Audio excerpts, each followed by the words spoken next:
the hunting. Just a minute, fellas. Will you just a minute? Good boy, Johnny. Good boy. Well, let's get him to his coat. Yeah. Come on. Well, what a congratulations. Say, you're a swell manager. Come on, where's Johnny? Where is he? That's not bad. All right, you're all right. Will you, boys? Hey, boys, a little room. Hey, Johnny, come on, boy. Come on, you're going to say a few words to the public. I don't know what to say. That thing scares me. Oh, come on, go ahead, say something. You listening, Mom? I won, Mom, and there isn't a mark on me. Not a mark. I'll be home soon, sweetheart, but don't wait up for me. Say, listen, this isn't a private telephone line. You got to say something to the public. Hello, folks. Excuse me for mentioning Mom, but I know you do the same thing if you had a mother like mine. Well, anyway, I want to thank you folks for rooting for me on my way up to the championship. Well, anyway, I guess we're all glad it's back in the good old USA where it belongs. I guess that's all.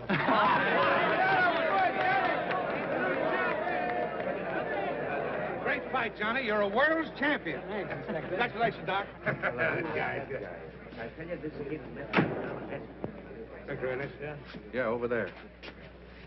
And he never fought again. Oh, hello, Phelan. Got it? Got a surprise for you, champ. What's this, my birthday or something? You remember this? My watch. Gee, I'm glad you found it. Mom gave it to me, saved up all year for my household money for it. Mother's Day again. Yeah, we picked it up at the 6th Avenue Hock Shop. We got the guy that lifted it, too. You know, this watch means more to me than that diamond belt I won tonight. Nice work. It wasn't me, it was Brewster. They just sent me up with it. Yeah, you see, Phelan's too busy down at the morgue trying to keep the stiffs from escaping to make a pinch. Isn't that right, Monty? If you say so, Inspector, it must be right. Well, let Doc know who the guy is, and he'll be well taken care of. Do you mind strapping this on like a good fella?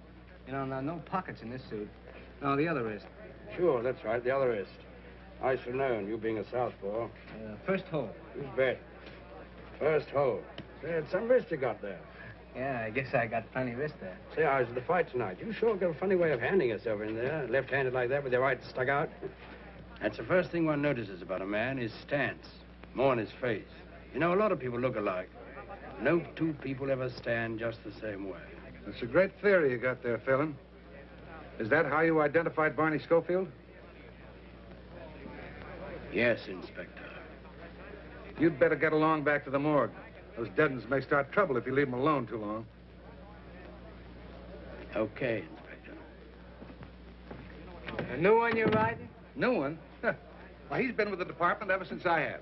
Only he's on morgue detail when I'm an inspector.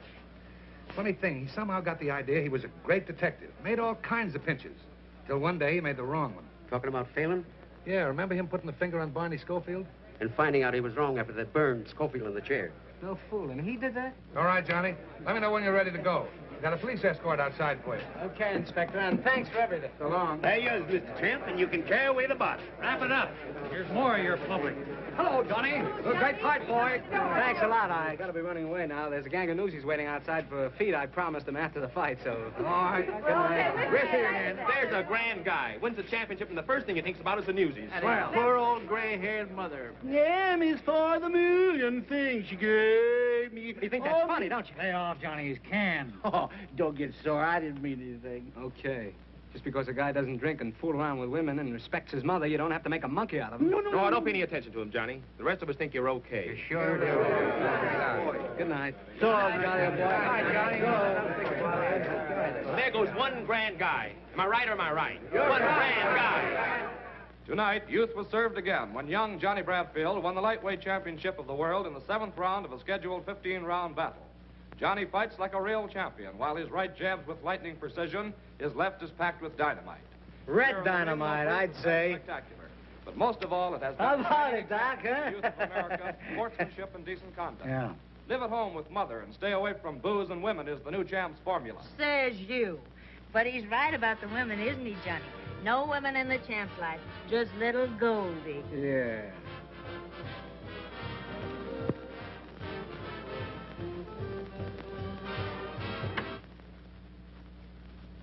What's the matter, Doc? You sore because you ain't got a girl? No, I ain't sore. Come on, pour us a drink. Come on, come on. Yeah, and fix one for me, too, Doc. Well, you got a drink. Well, give me some more. I want music. Come on, cheer up, Doc. You're my manager, ain't you? We won the championship, didn't we? We're right up there in the money. You're going to have a lot of dames. Yeah, here. Now I've got something. Come on, get up. Let's dance. Come on, Well, I get wanna up. finish the There. drink. I No, wanna finish you the don't drink. have to finish that. Come on, let's dance. Oh, that's had enough. Now, come on, dance. Oh, don't dance it. No. Dance. Look out! 7, 8, 9, 10. I knocked out Johnny Bradfield. Oh, yeah? Now, who's that? Maybe it's Budgie. I told her to come up. Oh, what'd you want to do that for? Don't be that way, baby. She's not going to study. Well, darling, here we are. So glad you could come. This is my friend, Joey McGee. Hello. Come on in. I want you to meet everybody. This is Doc Wood. Doc, this is Budgie Massey and Mr. McGee. Hiya, Doc. And that is Johnny. Johnny, am I crazy to meet you? Hey, did you hear me yelling for you tonight? I almost broke up the joint, didn't I, Joey, huh? You certainly did. Johnny, is that for me? Well, that's straight rye. Oh, I can take it. I told you I could take it, see? Hey, why don't girls be prize fighters? Does anyone around here want to fight, huh? Hey, Johnny, hey, you want to fight with me? Hey, Johnny, come on, show me how to fight. Come on, look at that left of mine. Pretty good, huh? Pretty good. How about you? Budgie, why don't you relax? Oh, shut up. Hey, come on, hit me, jab him wide open. Oh, will you cut it out? Ooh, the jab can't take it. Pipe down, will you, Budgie? You wake Mr. Bradfield's mother. She's a sound sleeper. Sure, she's a slouch sleeper. She's a sleep sloucher. Why don't you go home? Oh, Johnny, don't be like that. Budgie was only kidding, weren't you, honey? I don't like that kind of kidding. She's slug nutty. Listen, you can't talk that way to my friends. Friends, nothing. Nobody's got any friends. Come on, honey, let's see. Give me another drink. What do you mean nobody's got friends? Ain't I your friend? Yeah, you're my friend. For 50%, you're my friend. That ain't right. Yeah, you're my friend now because I'm up, but you ain't fooling me. You take my roll, my watch, and my girl if you thought you could get away with it. You were sober, you wouldn't talk like that. Ah, go on. It's a sucker's game. You mean the fight racket? I mean, breathing, living. Nobody does anything unless there's something in it. If you do, you're a sucker. Except your mother, huh? That's a laugh. My mother, my dear old mother. I haven't got a mother. That gray-haired old lady stuff is just a line. A line for suckers. Well, it's a good line at that. Sure it is. So is the one about booze and women. Why, I've lapped up more booze and ran around with more women. And the mother angle, why, there just ain't any. Can you tie that? Johnny Bradfield ain't got a mother. She was just a prop to catch suckers. Well, there's a story for you, paper, Charlie. Huh? Yeah, sure.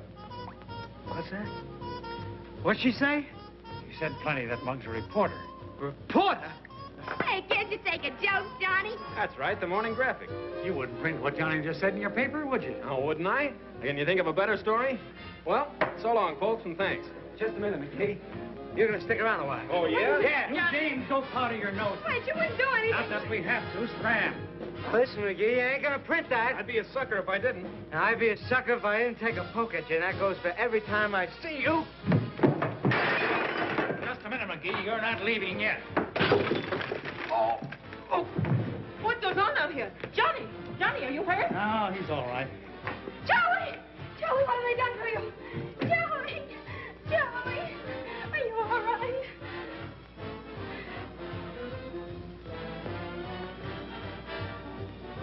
Holy. What? Nothing. He's dead. He's dead. What'd you do that for? She had it coming to her. Come on, let's blow. We can't. Johnny's out cold. We got him. Get your wraps. Come on, help me get him out of here. Well, where are we going? Up to Mackey's. There's nobody there. Come on, grab those hats and coat. All right. Get in there first. Go ahead, grab his arm. Try to make a sucker out of me.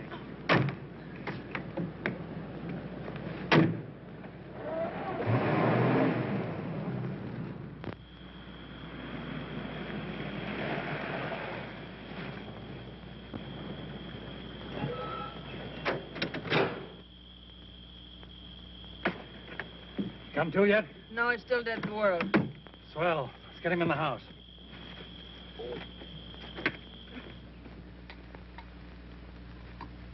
Here, better have a shot. Thanks. You'll need it before the night's over. What do you mean? Here. We gotta scram out of here and quick. No, I'm going to stick. I got to stick. All right, you stick. It's all the thanks you'll get. Doc, are you sure he did it? I'm telling you, he socked him with that left of his. And when he doesn't go down, he hits him a terrific wallop over the head with a whiskey bottle. And then the guy goes down and conks himself out for keeps. The whiskey bottle. That don't sound like Johnny. I'm telling you, he's a killer when he's drunk. There's no telling what that dame will do when she wakes up. We'll all be in it. You and me, too. But we didn't do anything. Yeah, well, we were there, weren't we? You think he's going to say we didn't do anything? You think he's going to take the rap while we walk out? But we didn't do anything. Oh, shut up. You said that once. I'm explaining to you, ain't I? It ain't did you do anything, it's can you prove it? Can you prove you didn't do nothing? But Johnny wouldn't say anything. No. He'd go to the chair for you, wouldn't he? You just heard him say he's no sucker. We gotta stick together. You and me, kid.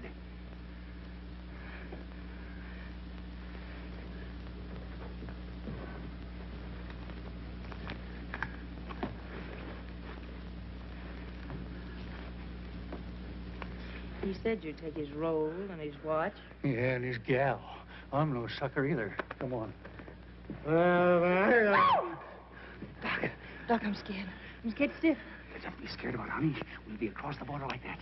And we'll hide out under cover till this whole thing blows over. Come on.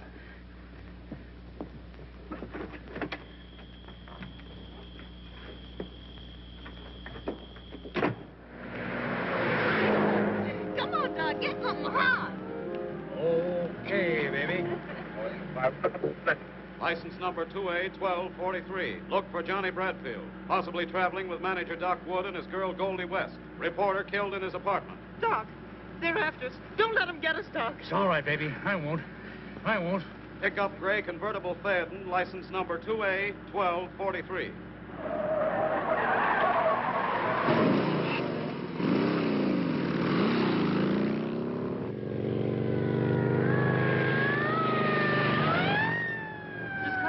They're after us.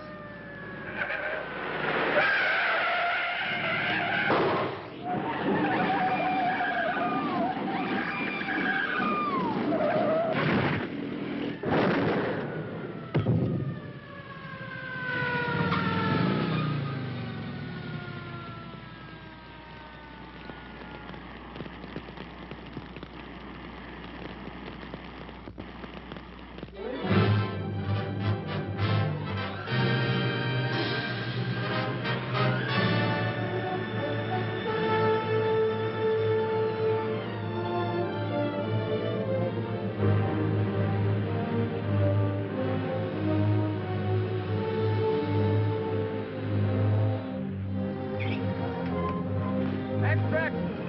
Runaway killer dead dispatcher. Read all about it. Extract. Read all about it. Paper, mister? Extract.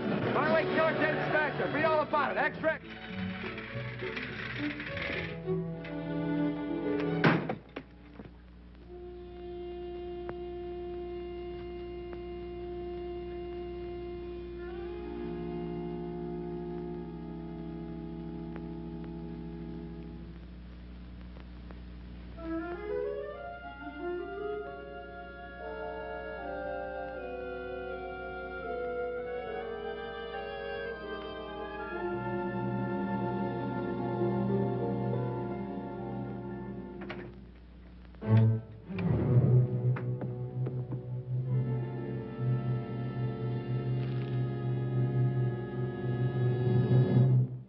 Crying out loud.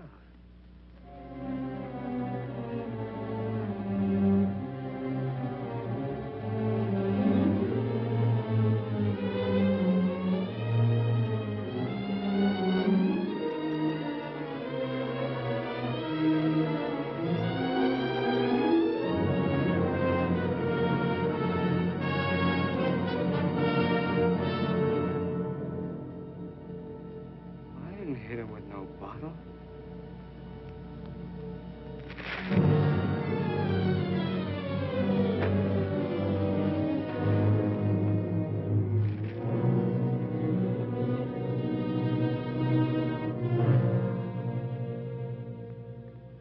I thought you were dead. No, I ain't dead. What are you talking that way for? You killed this man, McGee. I didn't kill him. Listen, what are you doing here, then? I want to ask you what all this is about, saying I'm dead. The wristwatch. Yeah, I know. I can read. I read about it in the papers, too. He stole my watch, my girl, my car. Yeah, serves him right. I'm sorry about Goldie. She was okay. She wouldn't have double-crossed me. It was him. Listen, do you know that you're guilty of the murder of this newspaper man? What are you talking that way for? I started to hit him, and then I don't remember. You started to hit him, and he's dead. And he a newspaper man. You're as good as dead. What are you talking that way for? You're as good as dead. What are you... Officially, you're dead. You're the guy that burned up in the car. You came to me for advice. This is my advice. Stay dead. Let Johnny Bradfield stay dead. You be somebody else. Be Jack Dorney. Now get out of New York. Yeah. But I need some money. I got 10 grand in the National Trust Bank. You can't go to the bank. Don't you understand? It's in a vault. All I have to do is open the box. I got the key right on me. Nobody will see me. Nobody will see you. Well, let me have the key. I'll get it for you. Would you do that? Why, sure. Here, go to this address. Stay there until you hear from me. Keep out of sight. I haven't any money. I haven't got a cent. Well, here. Here's $10. What am I going to do with $10? Well, what do you think? You're not going to nightclubs. Okay. And when will I hear from you? Tomorrow? Yes, tomorrow. This is the address. Yeah. Now, don't be seen by anybody. I get you. If you're seen, you'll be tried for murder. Don't talk that way, will you? Grow a beard. Do something to change your appearance. Okay. I'll do something. I didn't figure that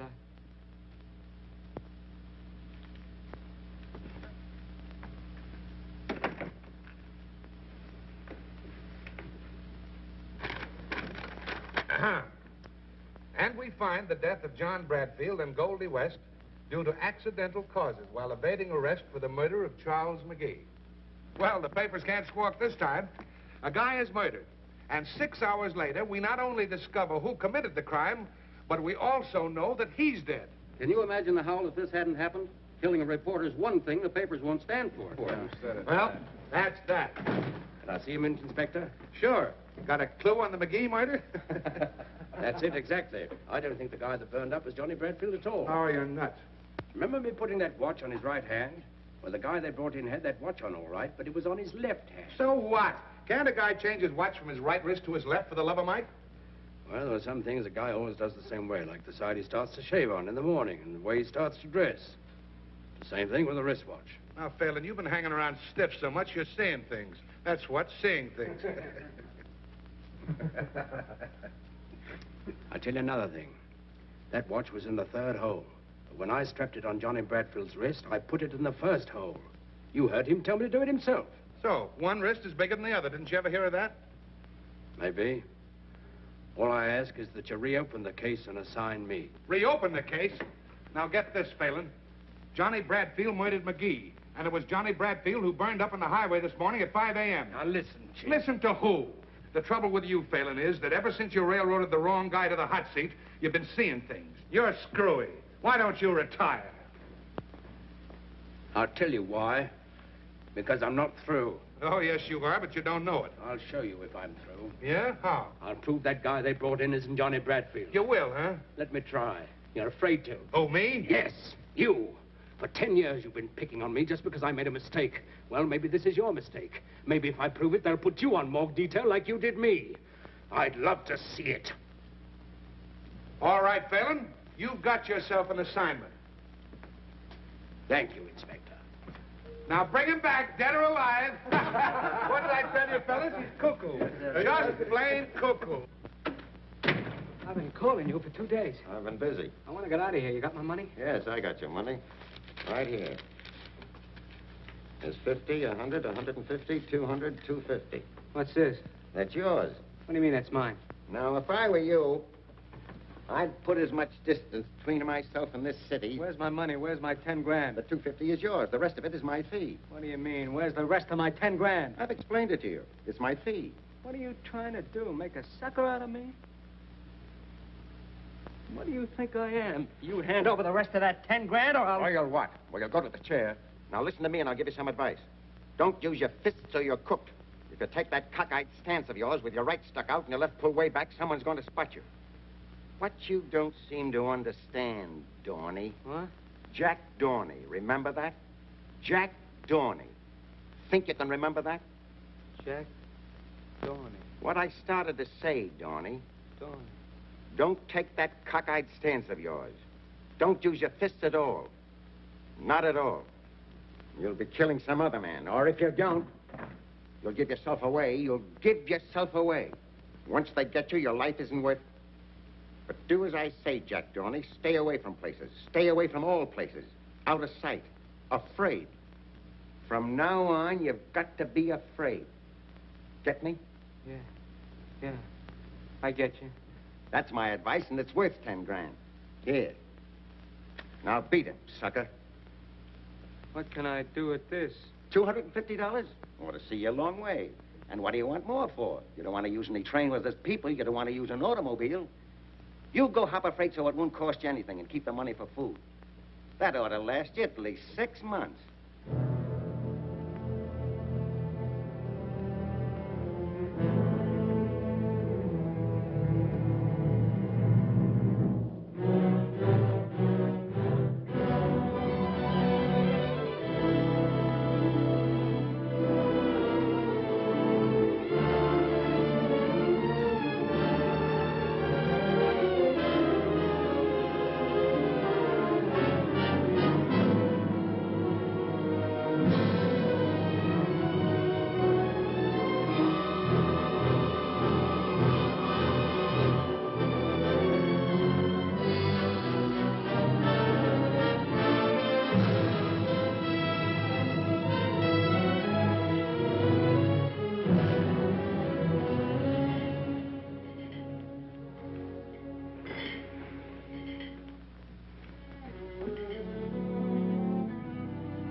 Your foot on my money. That's where you're wrong, buddy. That's my money, not your money. Hey, wait. Take it easy, Bill. Shut up.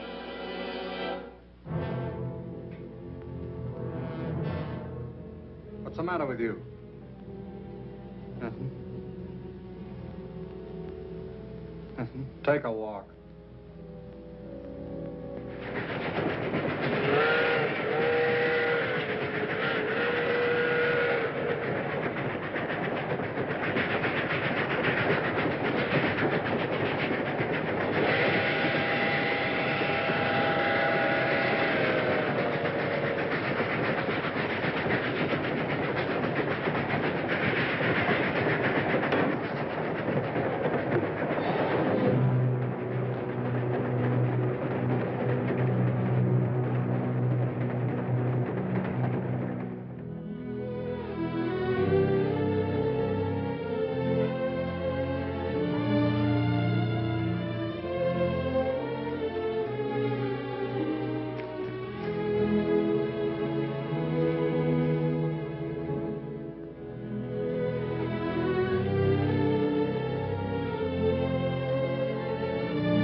Hey, Peggy.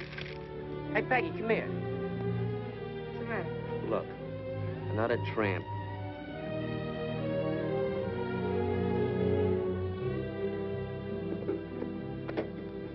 Hey, pipe the dude, will you? Imagine that. One less tree to pick. Well, that'll be swell, huh? Just another city slicker on the mooch.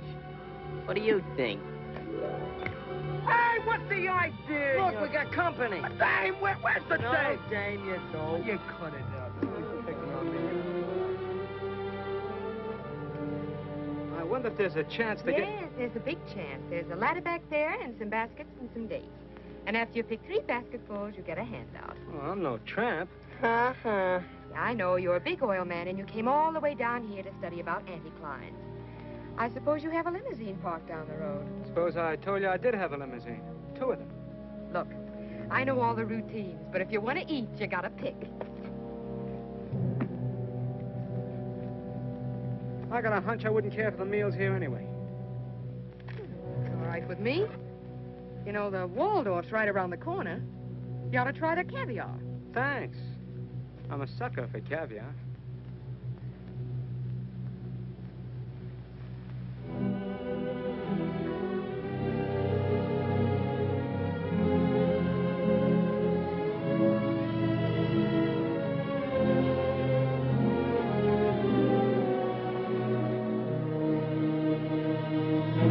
Grandma! Grandma Anthony! Quick! Now what's the matter? Oh! Here, what's the matter? He's faded. Well, come on, get him out of here. We don't want him. Now, look out, he's sagging in the middle. Come on. Now, get out.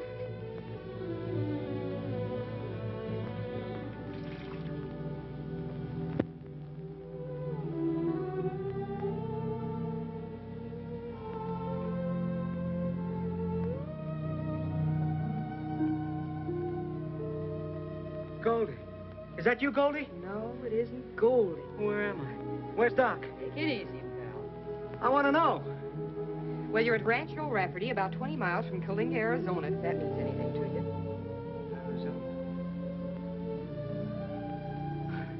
Yeah, I get it. I must have taken the count. Long count, I'd say. You've been out for 2 days. Where was I hit? In the stomach. I don't think you've eaten for a week. Here.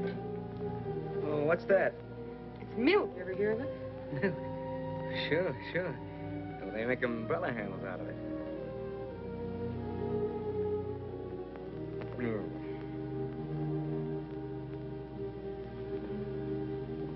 Nice and quiet around here, huh? Mm-hmm. Nobody much around? No, just me and Grandma and the kids. What do you do with yourself all day? Ranch? I don't get it. You're not the kind that... No. You don't look like the rancher's daughter to me. Look, suppose you tell me about yourself. All right. Listen, you do that again and you'll be out for a week. I told you once I wasn't Goldie. You can't arrest me for trying. Well, here we are. Oh, Peggy. Hello, Sheriff. How have you been? All right, I guess. That's good. Oh, so this is the young fella that passed out on you, huh? Sheriff, this is the boy, all right. Where are you from, boy? Texas. I've been cutting down there. Throats? No, beef. Got any folks around here? No. My folks are back in Texas. I've been just looking for work till things pick up down there. I'll leave the boy alone, Sheriff. He's been out of his head for 2 days. Sure. It's all right. I'll be on my way now. Just want to stop in and see about the kids. I got to make my report to board, you know. Not they care about it. Hey, Sheriff, how's about me getting a picture of you, huh? My picture? Why not? Okay, out here where it's like. That's a likely-looking young fella. Yeah, he's likely to get out of here as soon as he can walk.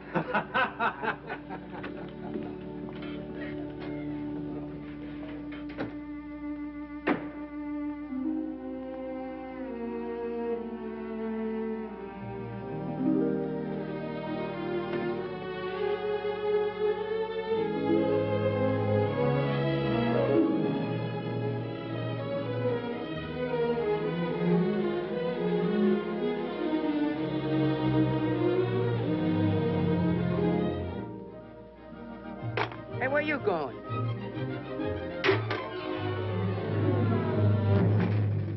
What are you doing, you sponge? You're walking out on the job, huh? Go away, Peter. Hey, Grandma, Peggy! Shut up, you. Why, you big... Wait a minute, you plunk and put up your You dukes. beat it, kiddo, you'll really get hurt. A fine thing to be hitting a little bit of a boy half your size. For 2 pins, I boxed the sassy years. Oh, I just touched him. Can't a guy take a walk without some kid firing off a 21-gun salute? Oh, so you were running away without saying a word to anybody. Well, you don't want me to hang around here forever, do you? I told you I was looking for work. Well, it's 20 miles to the nearest town. Oh, why don't you let him go? The sheriff has a place for hobos. I tell you I'm looking for work. They can't do nothing to a man for that. You talk like I was a criminal. See here, if it's only work you're looking for, you know there's plenty of that hanging around here. I get it. You kept me a couple of days. Now you want me to work it off, huh? For what else would I be asking a great big lazy lummox of a face like yours to be standing around here? Well, what do you want me to do? Well, till you get a bit of color into that face of yours, you can sit around in the sun and amuse the kids. Amuse the kids?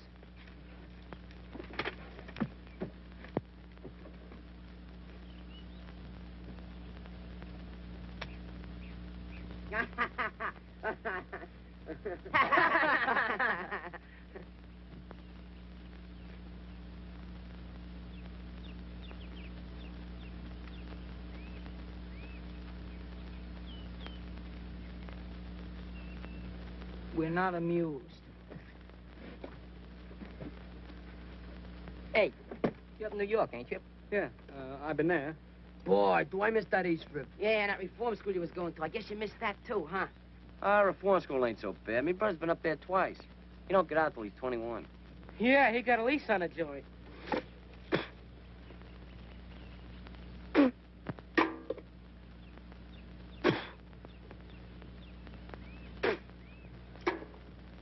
Just what is the setup here? Oh, we got too hot in New York, so they sent us out here to reform us. Yeah? Who did? Father Rafferty. Did you ever hear of him? He was never in my church. Mine neither. Well, anyhow, he was a priest down on the east side, see? Till he died about a year ago. He got up that Help Thy Neighbor fund to send tough kids out to his sister. That's the old lady. And what for? To get degenerated. Regenerated, you dope, regenerated. That means reformed. A reform school for kids, huh? Yeah, but they ain't gonna regenerate me, because I'm going back to the east side. How you going? By Pullman, you're gonna take a special airplane. I'm gonna tour back, Joe. I'm gonna tour back, like him. Ah, you ain't got the knife. You ain't got the knife. Hey, who's the dame? Oh, that's Tommy's sister. Yeah? What'd she do? She didn't do nothing. She's supposed to watch Tommy get degenerated. Regenerated? Oh, cut it out.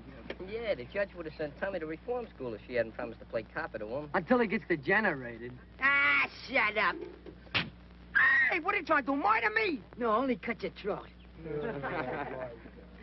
You know, Tommy's a pretty tough guy. They caught him robbing a warehouse. They got me for slashing tires on Cherry Street in a parking car racket. You got a match? And what do you got there? Oh, the corn soup butt. You want one? Oh. Well, one of you kids wouldn't know where a guy can get some real butts, would you? Yeah, they sell them over at the stand. Yeah? Well, what's the use of smoking grass when you can help yourself? Nah, we wouldn't steal nothing around here. No stealing from me. I thought you kids were tough. Wait a minute. What about you, Frater? Afraid? I ain't afraid of nothing. Who can take my line, that's all. Leave him alone. Wait a minute. I dare you to get me some. What, dare? You gotta take a dare. Hey, ain't you gonna take a dare? Tell me you could take a dare.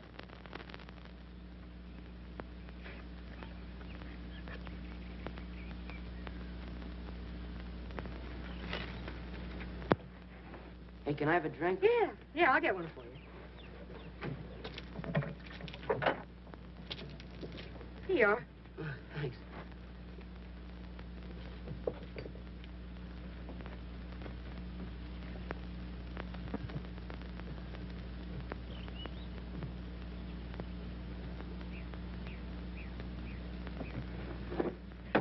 Boy, just hit the spot.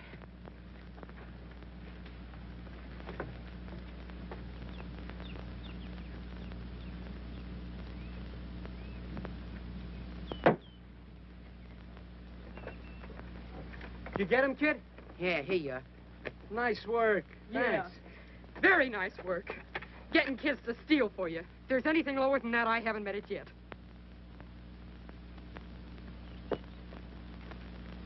Come on, Fox there. Go ahead. Go ahead, Fox. Go ahead. What are you waiting for? Go ahead. Go do it. Come on. Crank it up, George. Crank it up. What's the matter with you? Look out. Come on, Tommy. Keep that left boy. Put your butt in the ring. What I do? Hit him with that right, Tommy. Come on, George. Fight. Come on. Go ahead. Fight. Oh, knock his brains out. One guy gets knocked down. Come on. Foul. What I do? Shut up. Hey, you saw it, didn't you? We didn't see nothing. Sure, it was a foul. He can't put nothing over on me. As long as the referee sees you, it's a foul. Sure, I know my Marquise of Queenberry rolls. Marquise. Cut it out, you... If you're going to be smart, you do it in the infight. Come here, I'll show you. Here, Tommy, stand up there. So you're leading with your right. Yeah? And you move in like that. Okay. While you're turning your right around, you fake a left hook. And you jab him in the guts with your left elbow. Like, see? Yeah, but that ain't fair. Of course it ain't, if the referee sees you. The trick is to get the other guy between you and the referee so he won't see you. Come on, Jack, let's box, huh? I don't know anything about it. Oh, I says you. Come on. God, Jack, hit him right in the eye. What's that Oh, right, what's that Tommy? right? What's that right? Mad boy. That guy's really a... Hey, Take hey, it easy, hey, man. hey, Tommy's me, will supposed you to be take such it a easy? good Come on, fighter. What are you doing? Sorry, taking your picture. Lay off. Don't you ever do that again, see? What's eating you? Never mind, but lay off with that camera. Okay, okay. Getting sore about, Jack. Jack? Oh, Yeah, come on. Jack. Come on, Jack. Do it some more tricks. Come on. Come on. I know it. Let's go. Ow! Give me your elbow. Give him that elbow. Go, Rob. Come Go on. ahead. Come on, get up. Now, look, if you can't get to stand on his feet, give him the thumb in the eye, like this. Ow! I get it. Only harder and quicker, but make sure you got the other guy between you and the referee. Okay, kids. Beat it, beat it, beat it.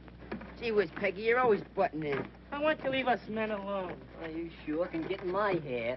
I was just teaching the kid how to take care of himself. Yeah, with dirty tricks. Well, somebody will pull him on him, and he might as well learn to pull him first. You don't believe anything's on the level, do you? Do you? I know you're not. And what about you? Well, what about me? You're playing probation officer, aren't you? So what? Getting dough for it? No.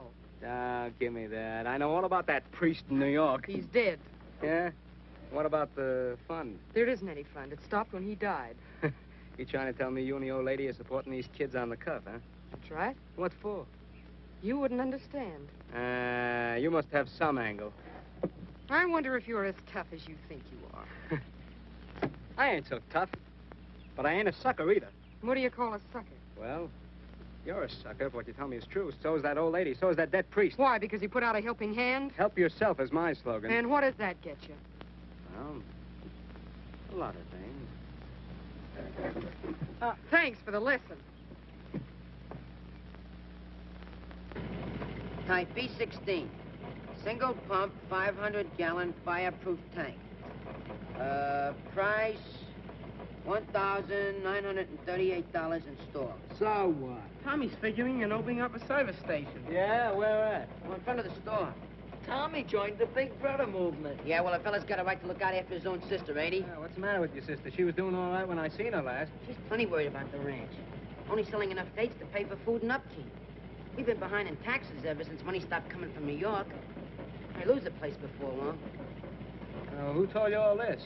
That's all she and Grandma talk about. Yeah, I heard him, too. So what? So we fold up the ranch and come back to New York. Boy, that'd be something.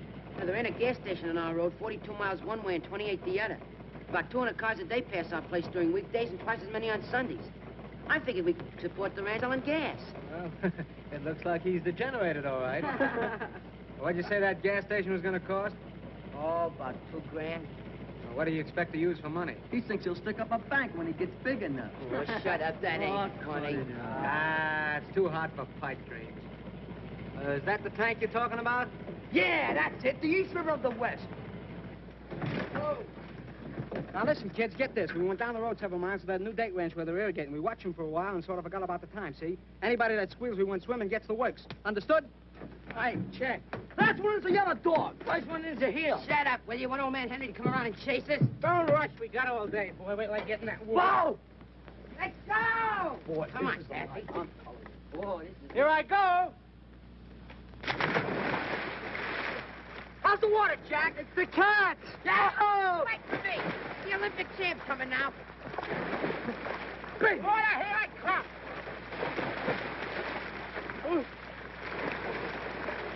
Why don't you come on in? Ah, what are you scared of? I ain't scared. Hey, he's from 8th Avenue. None of them kids know how to swim. Who don't know how to swim? I'll show you.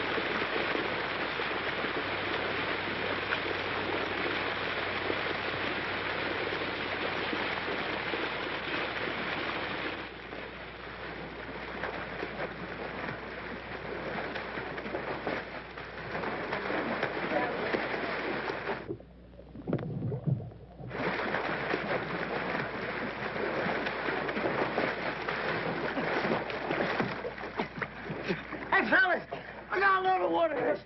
I can just reach the top. They must be irritating. Irrigating, you dope, irrigating. Okay, irrigating.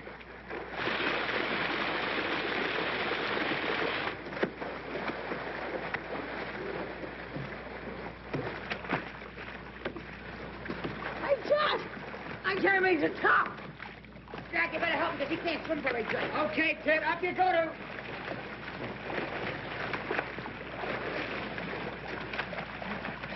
Oh, I want to get me up. Shut up. What's the matter with you? I want to get up. You all right now, Pete? Of course you are. Come on. Hey, Jack, the water's running out. Hello. Here, hold on, will you?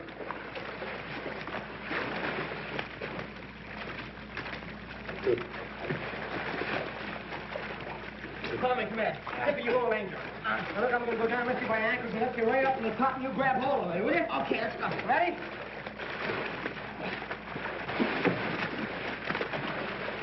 Body there.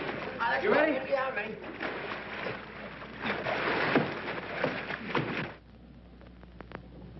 Spit, are you sure you're telling me the truth? Cross my heart, honest, Peg. I don't know where they went. Well, didn't they say where they were going?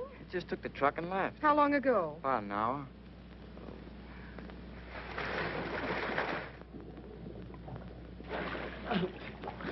It's down to 10 feet and still falling. All we have to do is stick together. And wait till the water goes down, we can touch bottom. You getting tired?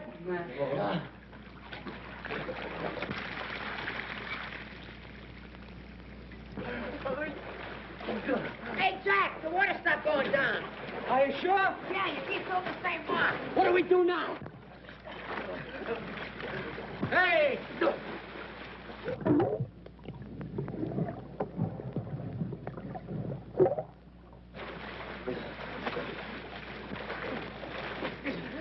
Here, I'm going to go down and see what's at the bottom of this tank. Will you hold him for a few minutes? Yeah, I'll hold him. Oh, let me go, John.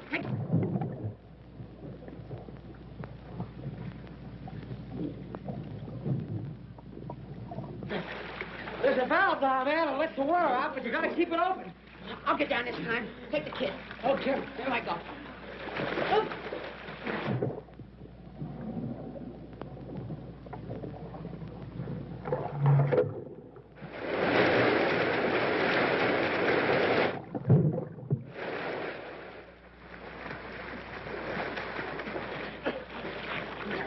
I couldn't hold it very long. It's all right, Tommy. I think it's going down. Here, hold it, will you? I'm going to take a try. Take it easy, kid. Take it easy.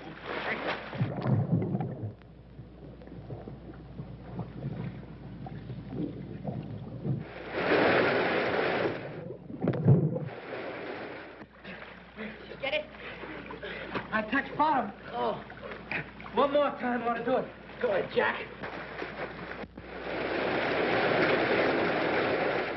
Peg, we've been looking all over the place. We can't find those guys. Yeah, we was all the way down the road, too. Grandma, they couldn't have taken the truck to town. Oh, well, don't worry, Peggy. Maybe the truck broke down. They're all right.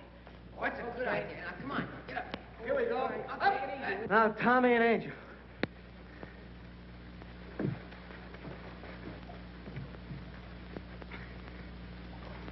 Reach for that ladder and bring it down.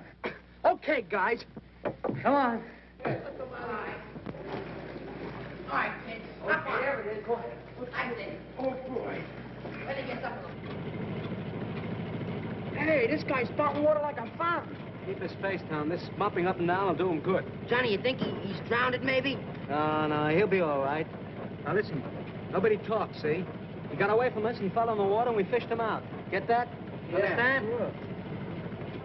Well, we haven't seen him since about 2 o'clock this afternoon. They left in the truck. Oh, I don't know, Sheriff. I don't know where they went. What'd you say? Hey, look, here they come. Never mind, Sheriff. They just came in. Thanks.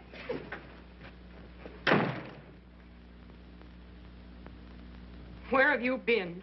We took the truck and went way down to... Down to where they was irrigating that new ranch. We stopped to watch them, and... Yeah, and before we knew it, it was getting dark, wasn't it, Angel?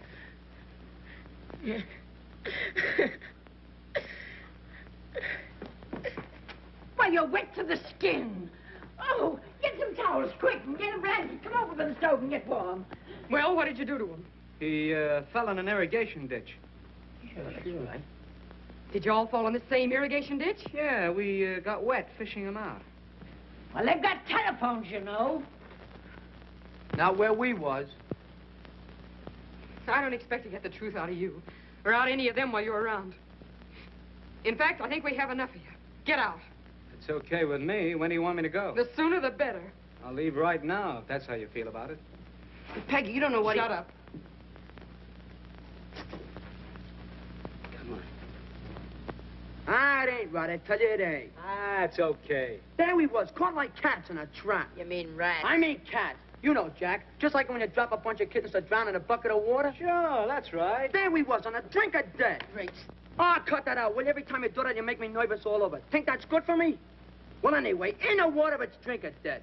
We'd all be dead ducks if it wasn't for Jack. Sure, of course. Certainly. Why won't you let us tell her? Well, she'd say it was my fault for taking you. You haven't thought of taking anybody with you, have you? Who? Who do you mean, you? Well, lots of ranch help travel around in pairs like that. What about that gas station? Oh, that can wait till I earn enough dough and come back. I'd like to take you, kid, but your sister'd have the militia out after me for kidnapping. Well, I only thought that... Sure, Tommy. And I appreciate it. Butting in again, huh? Haven't you caused enough trouble for one day? I'd like to talk to Jack. Alone. Okay, kids. Beat it. What's on your mind? Nothing, Johnny, except that... Well, Angel told me the truth about what happened this afternoon. I said I was sorry, didn't I? Called you a heel, but I guess you're a hero. Is this a build-up for another sock in the nose? No, I think you're all right. Sure, I ain't a bad guy. I told you so before. I know, so did Grandma, but I didn't believe it till now. You, don't have to leave unless you want to.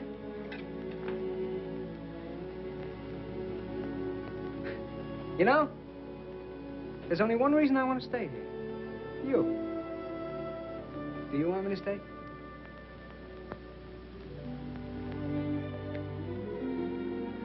Well, that's that.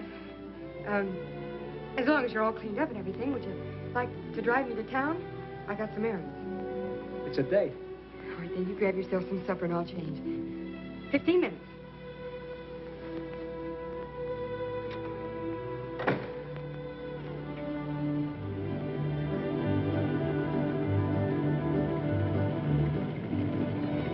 Mine? Huh? Say, I know a spot on the side of the road where no cars ever pass. Suppose we park and talk. What for? I'm crazy about you. Ain't that enough? Yeah, it's a lot, but it starts the wrong way. How the wrong way? I don't know anything about you, or who you are, except your name, and maybe it isn't your name. You sound like I was proposing marriage. What are you proposing? Oh, nothing like that. Oh. Well, you're frank, anyway. Well, why don't you be frank, too? Do you want me to? Sure. All right. You're a nice-looking lad. Thank you, kindly. With the right heart. Ah. The wrong head. Because I try to make love to you? Nope. Because you're trying to get away with murder. You know, I'm from the big city, too, and I've heard a lot of lines before. Oh, so it's up to me to think of a new line, huh? Mm-hmm. Wouldn't hurt. All right. I'll think of one. I'll be waiting. Hi, Jack. Hi, Peggy. Hi, Speed. You get some gas. I'm going over to the hardware store to see Mr. Heyman on some business. Back in a minute. Right. Fill her up? Yeah, with the chief. Oh, why don't you get some good gas this time so you can try out my new pump? If I ever try to put good gasoline in this jalopy, she'd probably explode. Say, I've got some swell new oil over there if you can use any. Just came in. Yeah? How much? 30 cents? 30 cents. That's too much.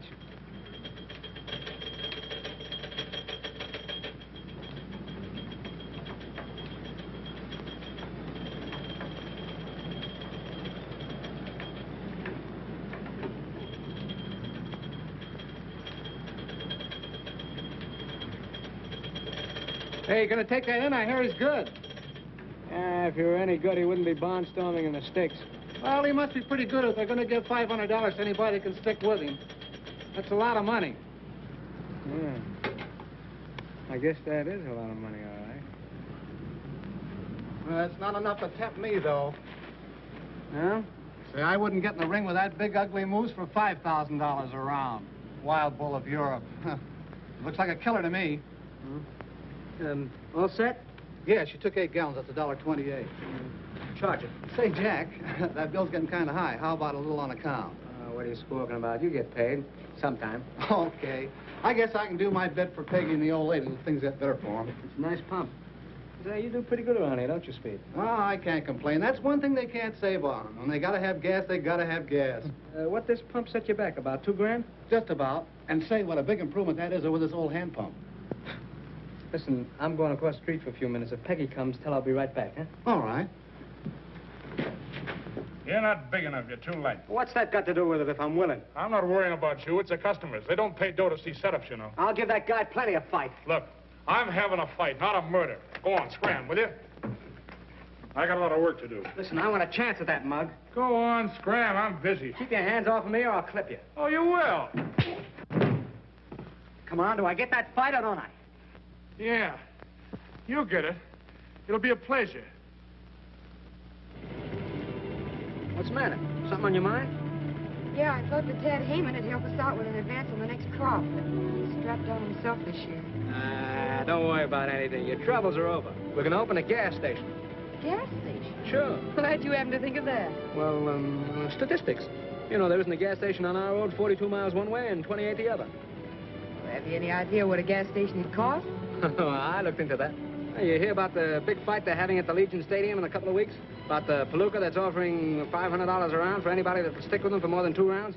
Yeah, I read something about it. Well, I'm going in there and fight them. All I have to do is stand on my feet for 4 rounds. 4 times 500, that's $2,000. What's in the bag? Oh, but Jack, you're crazy. Why, he's a professional fighter. You'd get badly hurt. Why, gee, anybody who would stand up against a fighter like that would be a... Sucker? Yeah, a sucker. And if I did get hurt, would it matter much to you? Yes, Jack, it would. Lots. That's all I want to know. If you're rooting for me, I'll go in there and bang the ears off the biggest guy in the world. Come on, keep on. I don't want to get one. Both hands tonight. Bang it.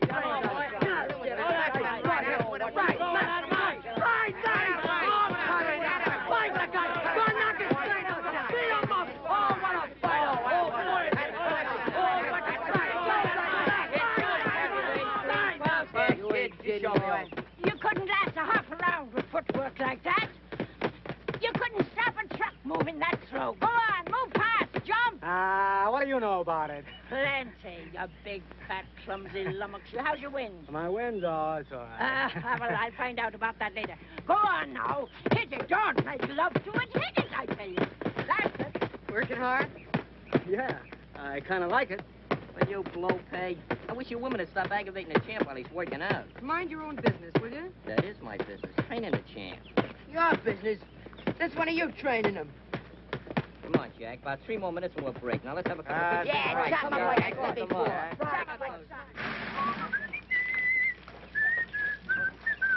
By a waterfall, I'm calling. By a waterfall. Hey, hurry up with that water, will you guys? Take it easy, Caruso. You'll last longer. How's the water, Jack? How'd you get it? By a waterfall, I'm calling. Big fellas, get a load of this, will you? What do you got, kid? I just won $3. What do you mean you just won $3? The amateur picture contest in Salt Lake Times. Here's the $3 if you don't believe me. Oh, come on, show us the picture. Where is it? Yeah, sure. Come on, get it out there. Look. Right there. What do you know about that? It's Jack. Yeah. Jackie. Hey, Jackie, look, there's a picture in the paper. That's right. When did you take that? Once when you wasn't looking. I thought I told you to lay off of that stuff. What did I tell you about taking my picture? Oh, what harm did I do? I ought to flatten you for this, you double-crossing little chiseler. I'll lay off me, will you? I didn't do nothing. I made $3, didn't I? Shut up.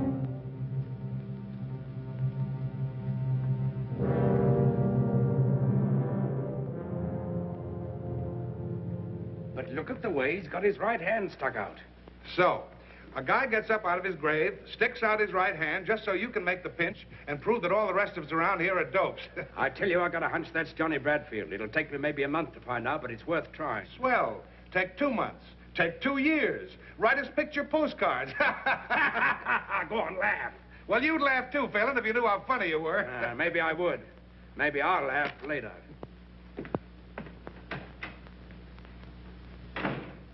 These gloves used by Kid McNeil when he knocked out Sailor O'Shea. I fired $8.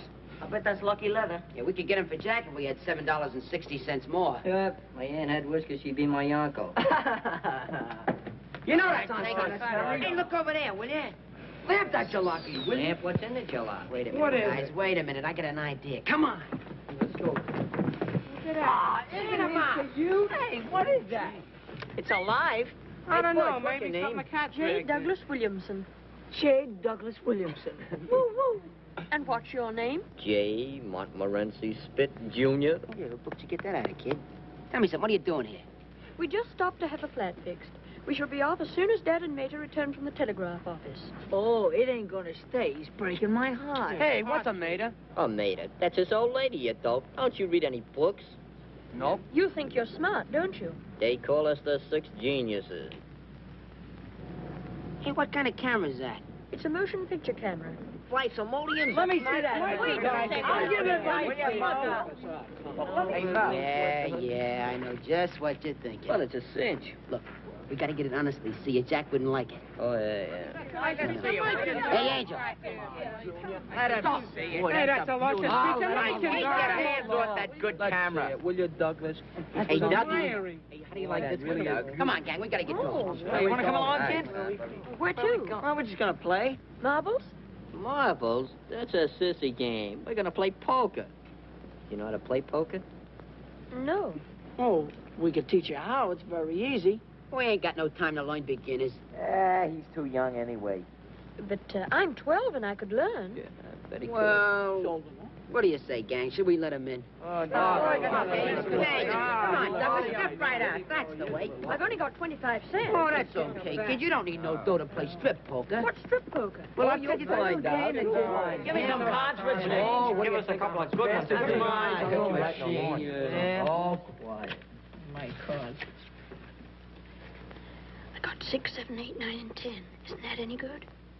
No, keep the 10, see? We'll try to draw something better. Hey, Dippy, 4 cards for Douglas Jr. Give me 3. Is that any good? Well, it's between you and Angel now. What do you got, Angel? I got a pair of 7s. Oh, but mine are all the same suit. Yeah, they are, but there ain't a pair in a bunch. Angel's pair of 7s wins. Oh, I see now. You've got to have pairs. Sure, you'll catch on to this. Yep, Douglas Jr. Now you can take off the coat and belt. Oh, you mean I lose that? Well, you don't win. Well, maybe you win it back next hand. Sure, it's very easy. Yeah, just put it over there. Yeah, Hang it up hang on it up. the Don't wall get it over there. wrinkled. Forget to come back. I'll have another little hand later. Hey, come on. hurry up. Come on, hurry up with them. Hey, last card. What are you doing? Well, here's where I win this one. Certainly have. Hold on, Tim. We're staying pat. That's I'm taking 3. I got it. Well, what do you got, Tommy? Oh, just a measly pair of 2s. I win, don't I? No. He's got 2s. You only got 1s.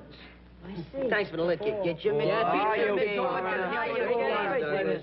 You're learning already. Now, that didn't take long, did it, darling? Douglas!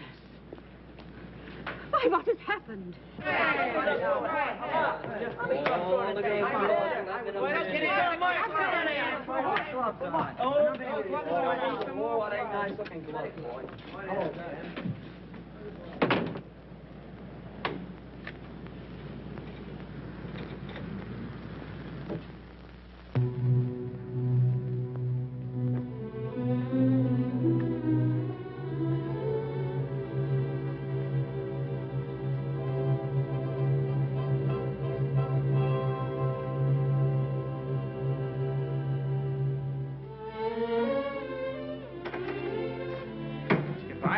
Huh? Yeah.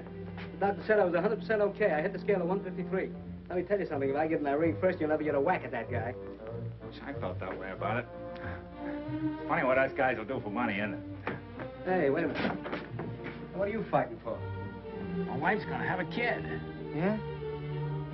Tough racket, ain't it? Well, good luck. Thanks.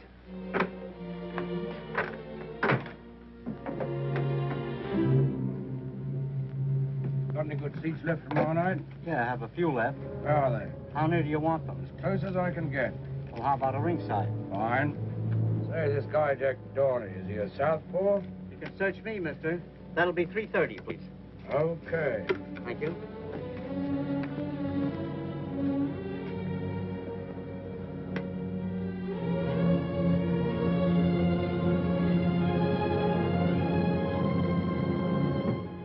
Hey, you think we need some more creep? Nah, we don't need no more crepe.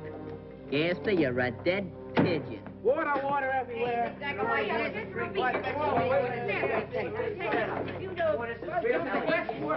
Pat! Hey, Pat! Hey, Pat, the medical exam. Pat was flying colors. Certainly, Pat. How do you know? Cy Kimball just told me. Just drove by in his truck. And he said that the doctor said that if Jack was any help, they couldn't live. Here he comes. Come on,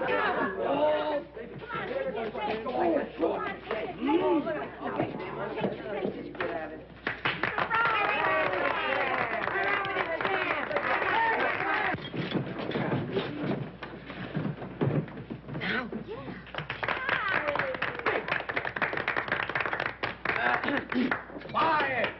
Champ, on behalf of the gang and myself and Grandma and Peggy, we take this occasion on the eve of the big fight to present you with this little token of our esteem. Here.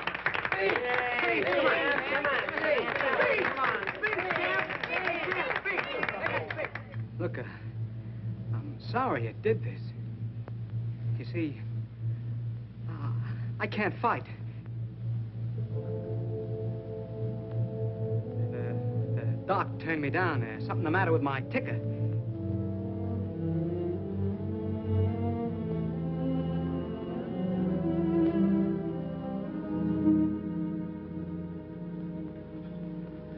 Come on, boys.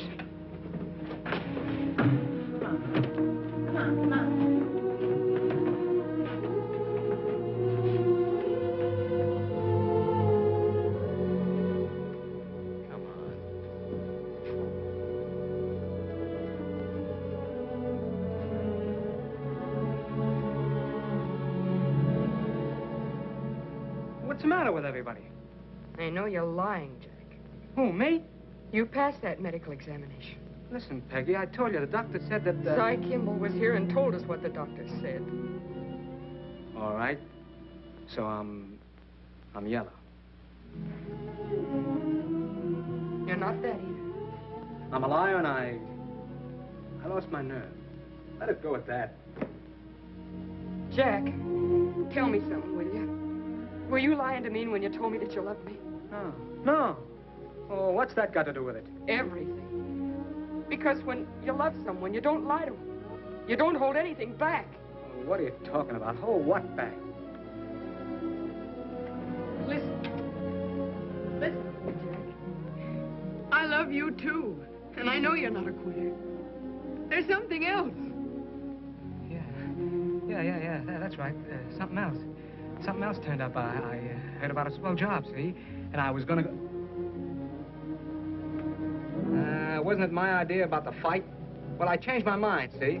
The guy's too big. He's too tough. I'm no sucker, see? Why should I get my head knocked off when I can get the dough some other way? That's all there is to it. Leave me alone, can't you?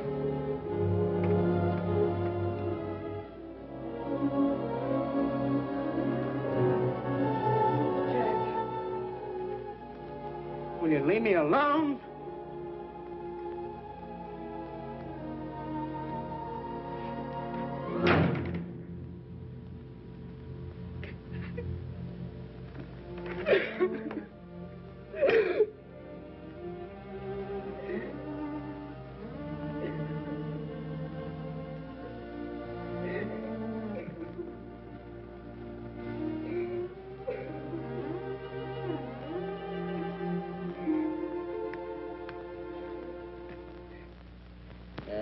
one look at that stumblebum he was supposed to fight, and he gave up. That's all. He lost his nerve. Yeah, they get that way sometimes. Not if they got what it takes. Yo, Moxie, yo, Moxie. Boy, is that guy chicken. Shut up. Jack ain't afraid of nobody, see? Oh, no, Jack ain't afraid. Not much he ain't. Shut up. I'll leave the kid alone. Sure he's afraid. Quit like a yellow dog. What a slug. Blaming it on his ticker.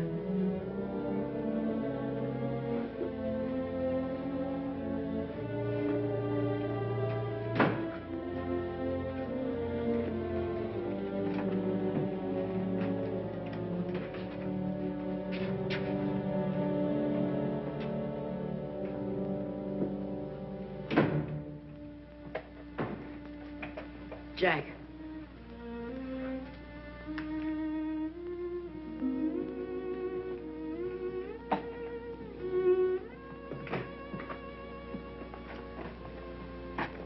Going away, Jack? Why?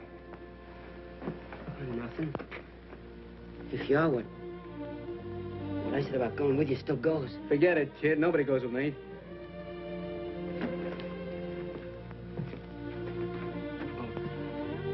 I just thought that maybe... I don't need nobody. I travel alone. Yeah. Yeah, sure, Jack. It don't make no difference to me what the kids and the women say. I know you ain't afraid of that guy. No, I ain't afraid of him. You ain't afraid of anybody. I know that. Shut up. Stop talking about it. Don't get excited, Jack.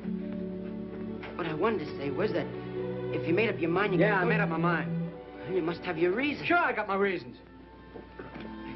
Suppose that's okay. That's how you feel about it.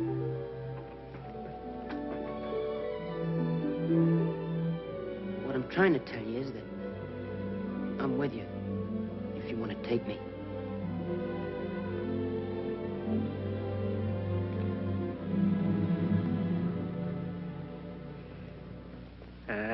Who's gone away? You ain't going? I'm gonna stay right here. You gonna fight? What do you think? It was a rib. It was a rib. I knew it was all the time. Boy, wait till I tell the guys. Attaboy, you tell them. Tell them all.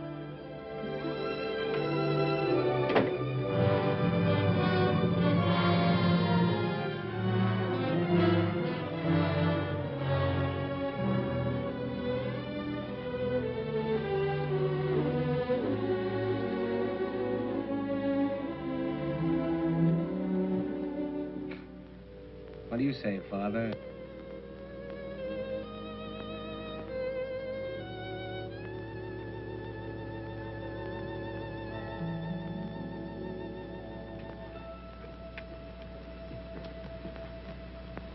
Suppose that Dick didn't see no southpaw in the ring. He wouldn't be so sure it was Johnny Bradfield, would he?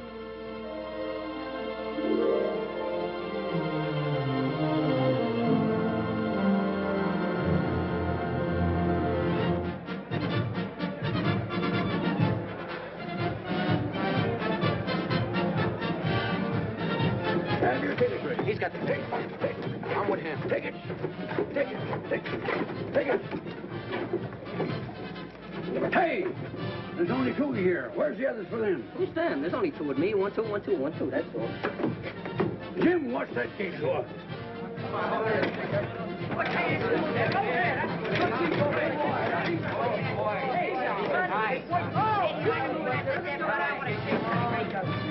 Hey, you fellas! Hey, boys, Hey, what's in you, mister? You ain't got no ticket. Hey, who ain't got a ticket? What's that, Wood?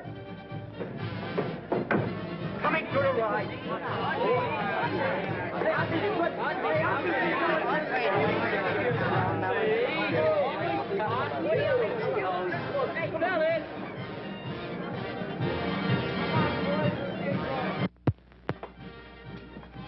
Hey, are these the guys I'm gonna fight? Yeah, shake hands with the boys. They don't shake hands. You show them plenty of hands in the ring. Hey, come here, you. Let me see your hand. All right. Hey, wait a minute. We ain't in the ring yet. He's only kidding. Come here. Come over here. What's the matter? You scared? Nope. I'm not afraid of anybody. Hello, boy. Hey, take it easy, will you? Yeah. He's only kidding. He's just a big baby, that's all. Hey, you, come here. What's your weight? 153. 153. Get your smeary hands off me. I know that racket. Oh, you're a fighter, eh? I'm no fighter. Oh, what'd you come up here to fight me for? I seen your picture in the paper, and I couldn't wait to get you alone. Oh, yeah?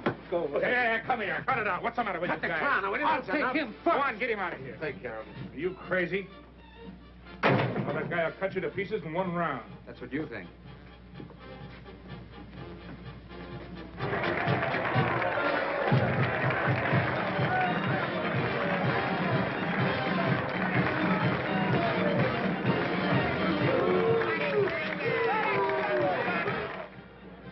All set. They're ready. Swell. Ah, not you, kid. He changed his mind. Come on, Colucci, hurry up. They're waiting on you. Okay, John, he's trying to get my goat. Soften him up for me, kid. Come on, Lynch. We're going to need you up there.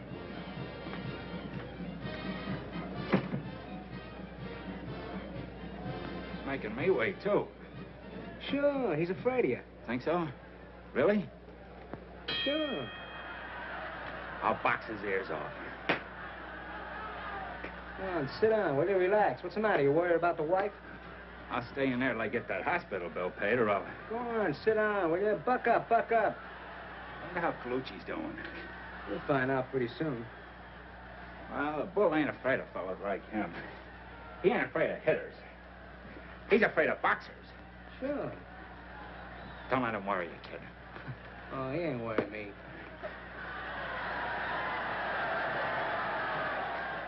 What's that? It must be Colucci. Think so? Sure. See? See? That's what he gets for coming in. He should stay away from him. That's what I'm gonna do. Unless you take him first.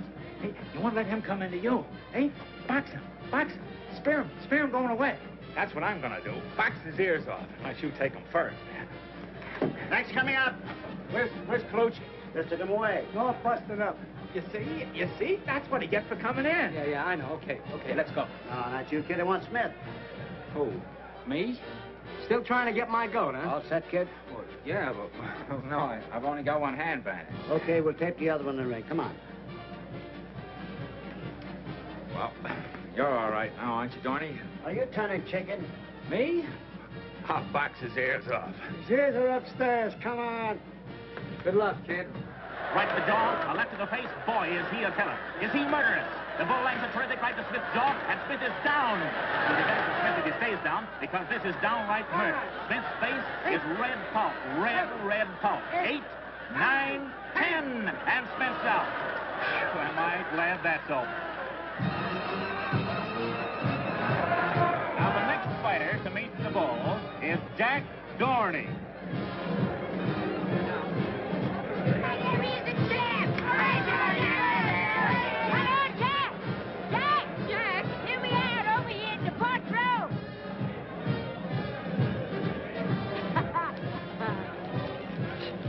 Show that big gorilla. Oh, I don't know, Grammy's awful tough. Well, so Jack, didn't I train him myself? Lay it into him, Jack. Lay it in. I beg your pardon. I beg your pardon. Oh, Jack will knock his ears back for him.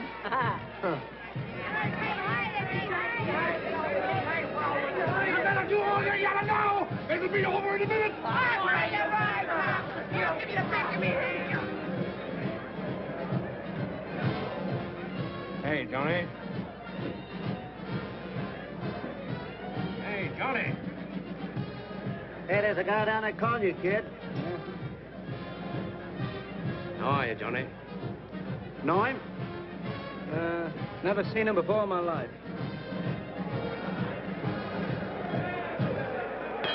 Quiet, please. The last challenger to meet the wild bull, Jack Dorney. Come on. All right, come on. You fellas will fight the state markets of Queensberry Room. No low blows, no holding and hitting. Shake hands now and come out to fight. Come on, Johnny.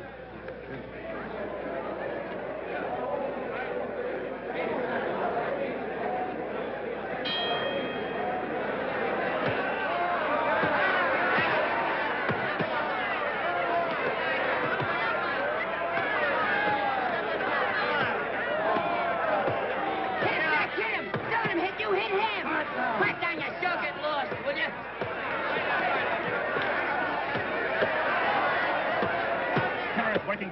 the ring. He reps a terrific right to Dorney's heart and drives Dorney up against the rope. Jack will knock his ears back. Huh.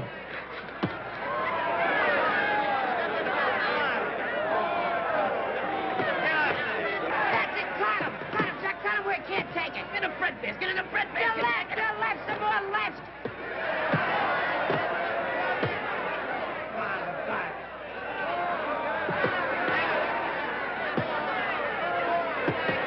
Don't let that gorilla do that to you, Jack. Hit him back! Hit him back! I beg your pardon. Coming around the corner, the bowler's right after him. He jabs with his left. He sends Dorney's head back. He lands a terrific right to Dorney's jaw. Comes through with the left of the jaw, and another hard right to the heart. And Dorney's down. On your feet, Jackie, me boy, on your feet! Oh, he must have slipped. Over a right hook to the jaw. Oh. Jack, get up. Please get up, Jack.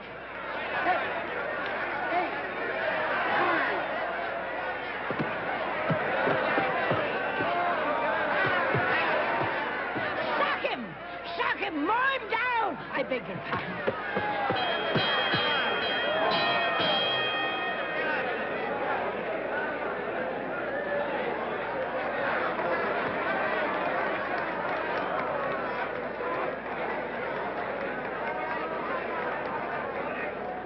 What's the matter? You getting soft? Finish him up this time, kid. Finish him. You do better this round. He ain't begun to fight. You wait. I'm waiting. I'll put a zipper on that truck. Open up,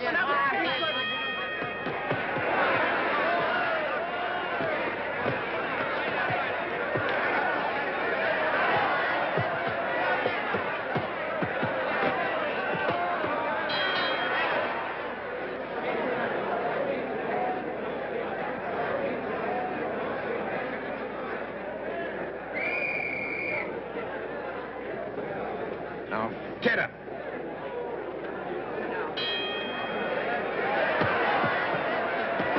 There goes the bull again. He's got Dorney backed into a corner. Rips lefts and rights to the body. Lifts Dorney off his feet with a terrific right uppercut.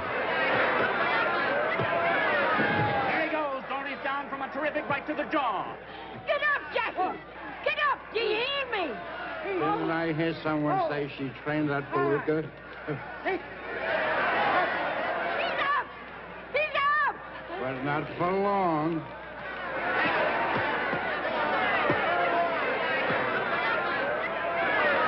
Watch him with your lefty! Oh, I beg your pardon.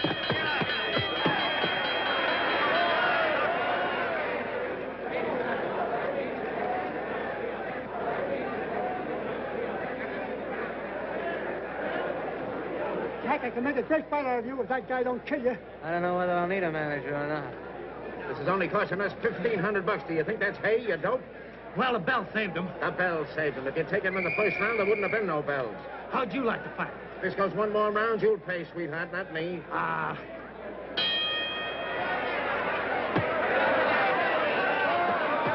Jack! You're standing wrong! But he falls all right.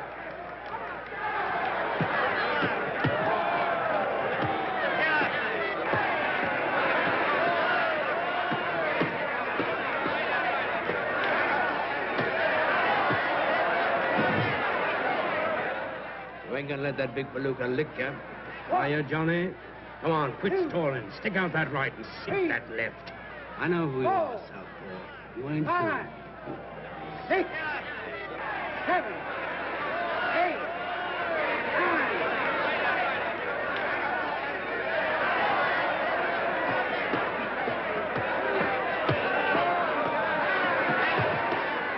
Southpaw, eh? Yeah.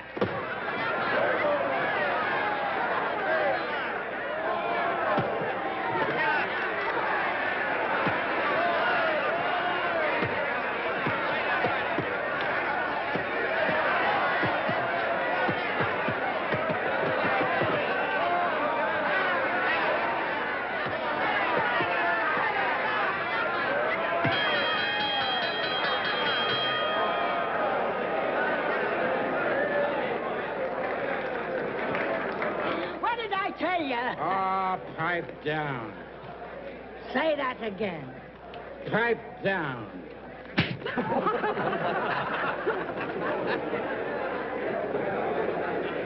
Good boy, Jack. You did it. Go on, kid. Beat it. Ah, come on, beat it yourself, wise guy.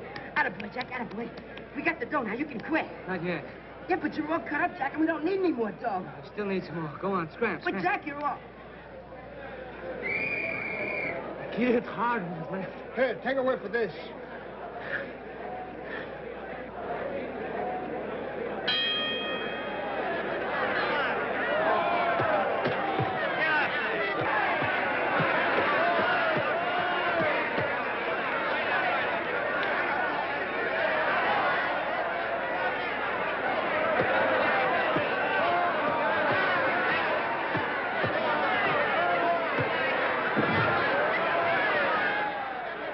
Get up, Jack. Get up. Please get up. 5, 6, 7, 8, 9, 10.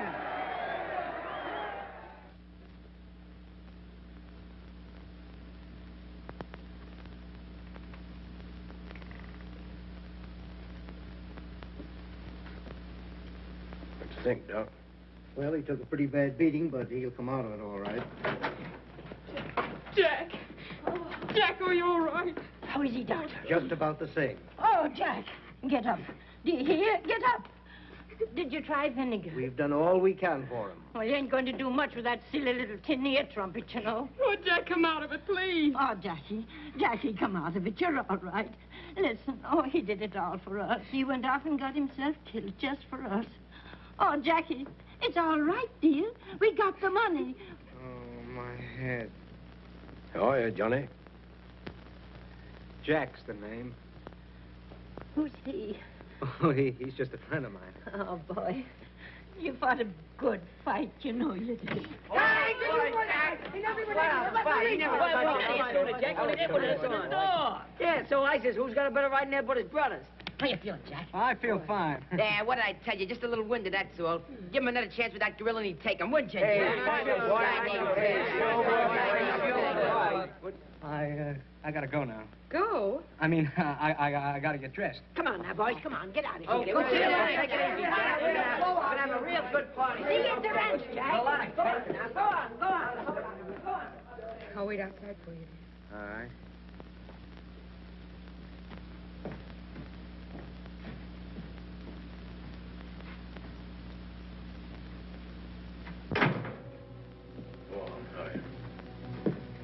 You're all right. Come on, get dressed. I'll be right with you, Phelan.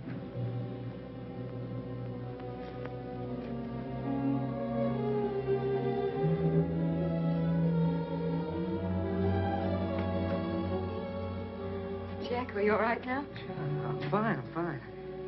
Will you wait just a second, Phelan? I gotta tell Peggy something. All right. Make it snappy. Come on, I want to talk to you, Peggy. No kidding. He's booked a couple of fights for me back east. He's my manager. That's all there is to it, honest. You're lying to me, aren't you, Jack? No. He's lying to me, isn't he? Tell me the truth. No, honest, I'm not. He's my manager, aren't you? Sure, I'm his manager. You see, he's gonna take me back east, and he's got a lot of bouts lined up for me. I'm gonna pick up some easy cash, then I'm gonna come right back to you. Honest, I am. In about 10 years. He's just clowning, that's all. That's all he ever does. Anything for a gag. Maybe if he behaves himself real good, you'll see him sooner. You know, he wants me to go on a barnstorming tour, you know, one-night stands and things like that, but none of that for me. I'm coming right back to you. I'm going with you. No, you can't. Yes. No, you can't because, well, this is a stag. Huh? We're going stag, aren't we, Phelan? Huh? Yeah, no women. There's something wrong, Jack. What is it? Tell me, please. No, there's nothing wrong. I'm coming right back to you. I swear I am.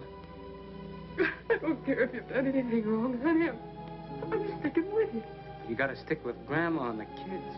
Come on, son. We gotta get going.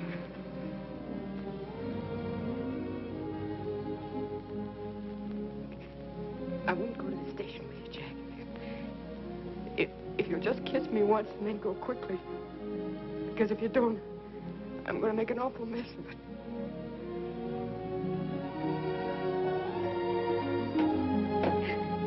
Take me with you, Jack. Take me with you. Jack.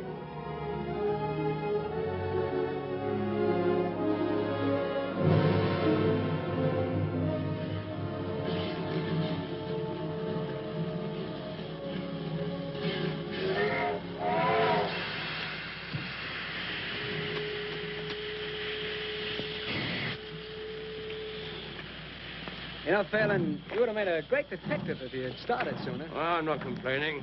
Done all right today, I'm not. Sure, sure. When you get back to town, the mayor will probably give you right down Broadway with confetti and everything. You'll probably be a big shot in headquarters from now on. You said it. Say, kid, we got to travel together for 3 days. Can I depend on you? Don't worry. I won't give you any trouble. Okay. Come on, sit down. Hello, Jack. What do you mean, hello? Go on home. Going away? Now, go on. Beat it, kid. We don't need you around here. Who's talking to you? Hey, would you let me come with you? I told you to go home. Yeah, but won't you take me with you? I told you to go home. Mr. Phelan and I got a deal on. It's kind of private.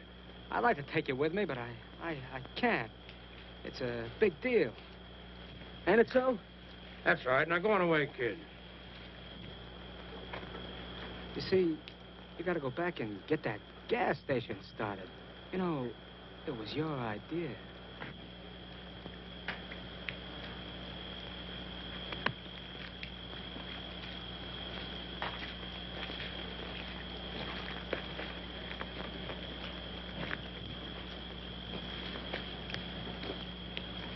That kid kind of thinks of the works. Yeah. He's a good kid. Well, it makes no difference to me. See? I'm a cop. I've got to do my duty. I know. Whether I like it or not. I'm not saying you don't. I'll give you one tip. What? McGee was slugged with the right hand. Yeah? Yeah. You get yourself a good lawyer, might play that up. You being a southpaw and all that. If I get a good lawyer. Well, not that it's any business of mine.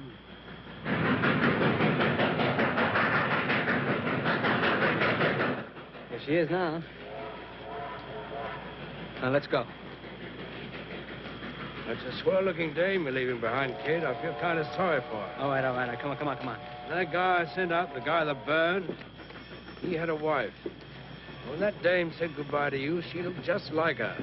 Her mouth all twisted up, like from the hurt inside. That old lady and them kids. They sure think you're the white-haired boy, don't they? Look, Phelan, I'm going back and take whatever is coming to me, but this sort of stuff ain't included, see? No, I was just thinking, a smart guy like you, if you hadn't laid yourself wide open for a dame and them kids, I'd never have found you. You were a terrible sucker. You telling me? But I'd do it again, see? Now, will you please lay off of me? Well, I made one mistake in my life. Say, maybe I'm making another. Maybe I got the wrong guy. Maybe I... Yeah, maybe you have, wise guy. I'm not quite sure. Albert! Go on, kid. Beat it. And say, keep that kiss of yours out of the camera. You don't photograph good. So long, Tony! So long! Sucker.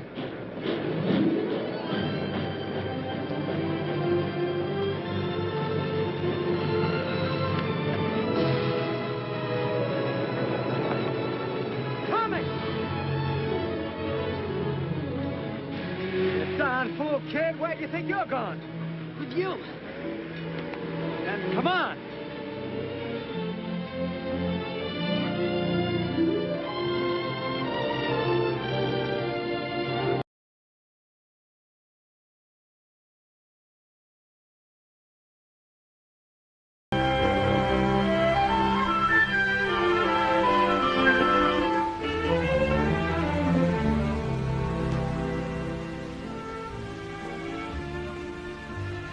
Tell Dot to lock up as soon as she finishes with her customer. Yes, sir.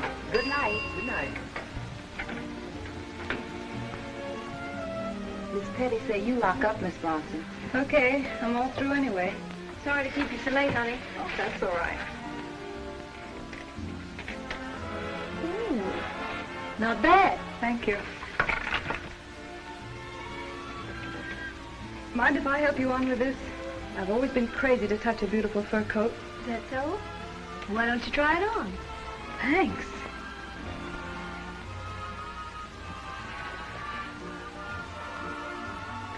It's certainly a great help to a fur coat, sister.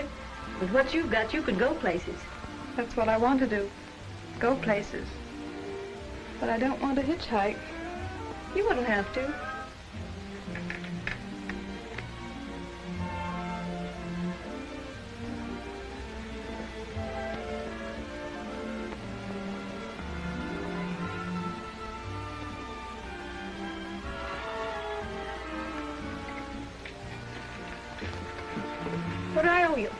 $1.25. Oh, that'll just about wreck me.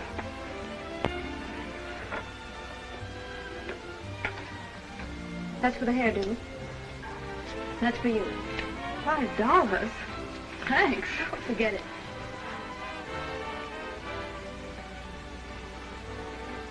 That's a gorgeous perfume. It's called Tantalizing. Hot dog. I'll pay it to you.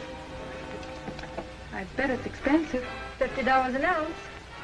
Goodbye. Remember what I told you about going places. I'll remember. Good night. Oh, thank you very much, ma'am. Good night.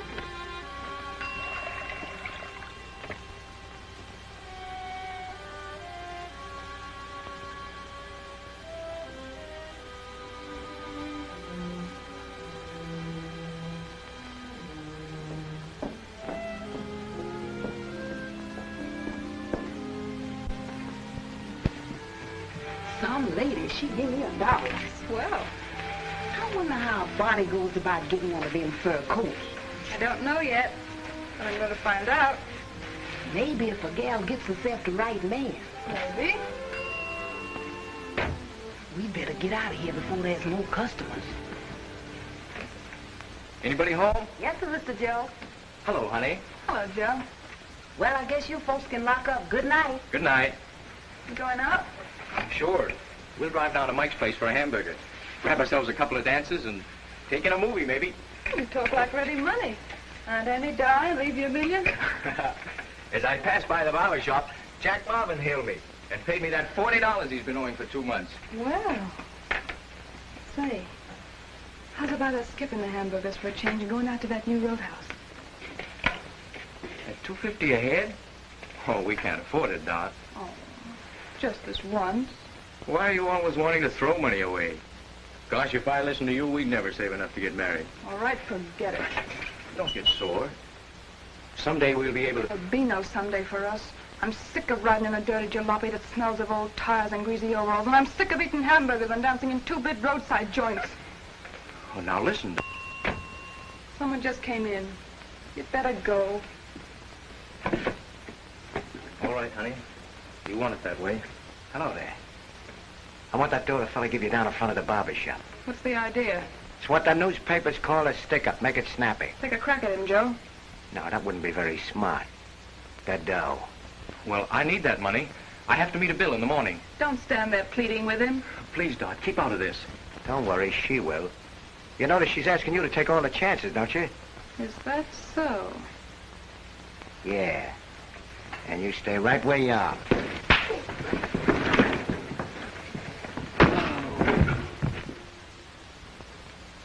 It's all your fault. I didn't want to hit the guy. I wish I had that gun. Oh, tough, huh? Tough. You don't know what tough is, you cheap little thief.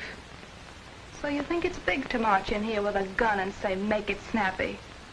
I bet you couldn't hit the side of a barn with it. Is that so? Is that so? All that being tough. All right, what do you want me to do? Boring you with it? You haven't got the nerve. You small-time crooks haven't any imagination. Oh, we'll see about that.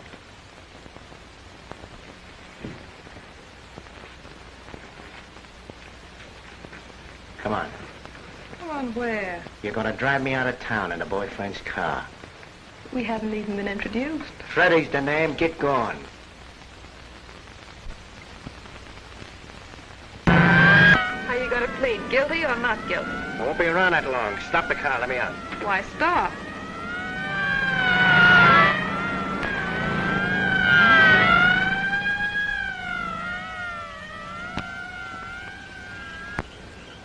What's the idea of giving me a break like this? How do you know why you do things? Hey, we could get along, you and me. Not if you're going sticking up garage mechanics for $40. Oh, I needed the cash. If you're going to risk your life, why not aim high? Distance. Well, the kind of a job that will bring you in real money. You talk big, don't you?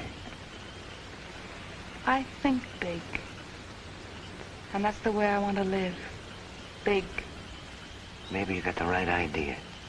Yeah, you know, I used to think that way too, but I... You need someone to do your thinking for you. Gee, that swell perfume. It's called tantalizing. Well, it sure is tantalizing. Costs $50 an ounce. You rate gallons of it, kid.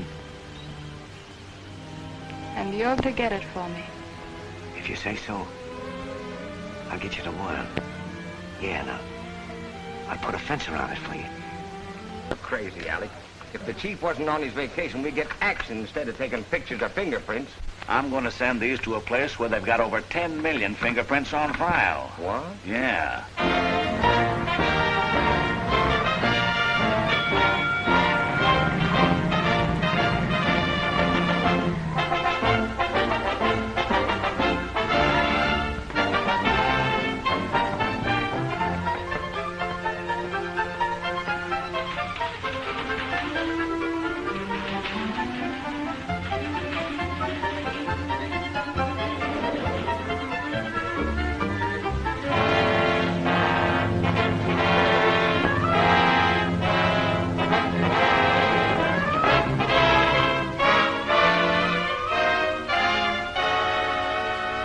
Slip gives me the exact fingerprint classification of the criminal they're looking for.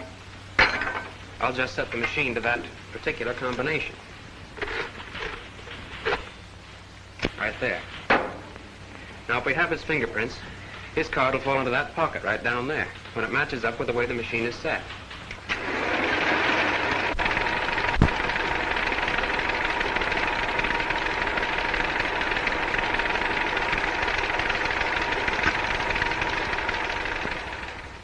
Freddie Martin, alias Frank Marson, alias Martin Frederick, look.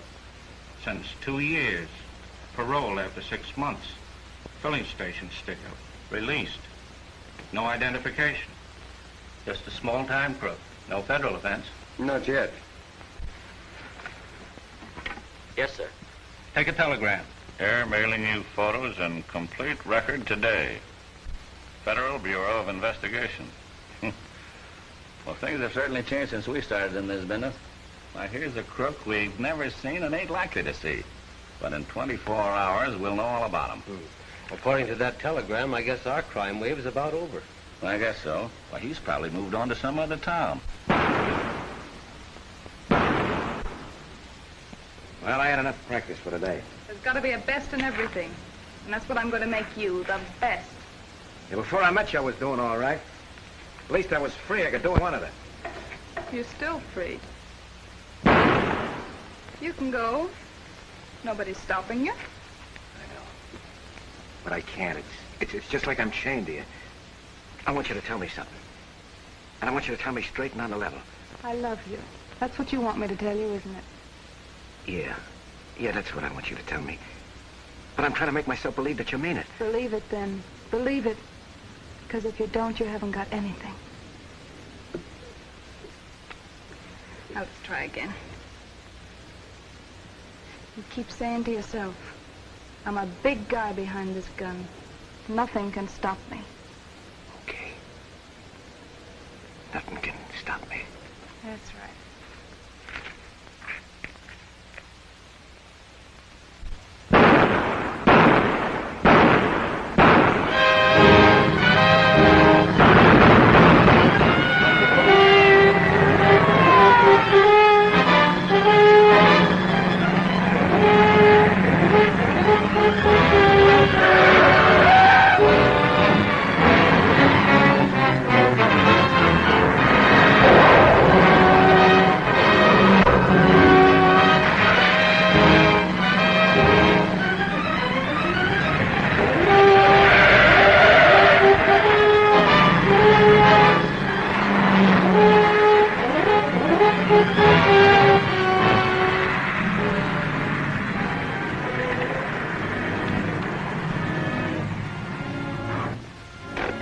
I'll open the gate. Mom always keeps it closed. Says an open gate looks sloppy.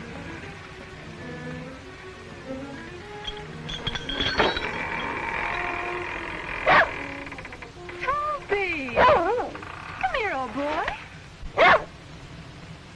Oh, don't you remember me? Hi, Toby. Hi, Toby. Hi, Toby. Oh, don't spoil my dress. Now run, you get hurt. Go on.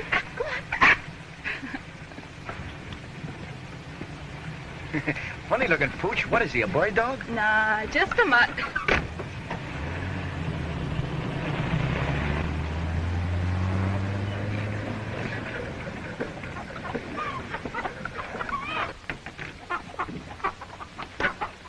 Hello, Mom. It's me, Mom, Dot. Dot. Mom, darling. I've been wanting to see you so bad. 2 years, and you never wrote a line. I intended to. Honest, I did. Freddie, this is my husband. Your husband? Hiya, Mom. His name's Freddie Martin. Look prosperous. Dot always used to say she wasn't going to stay poor like us. I'm doing all right so far. Say, lend me a knife. What do you want, sir?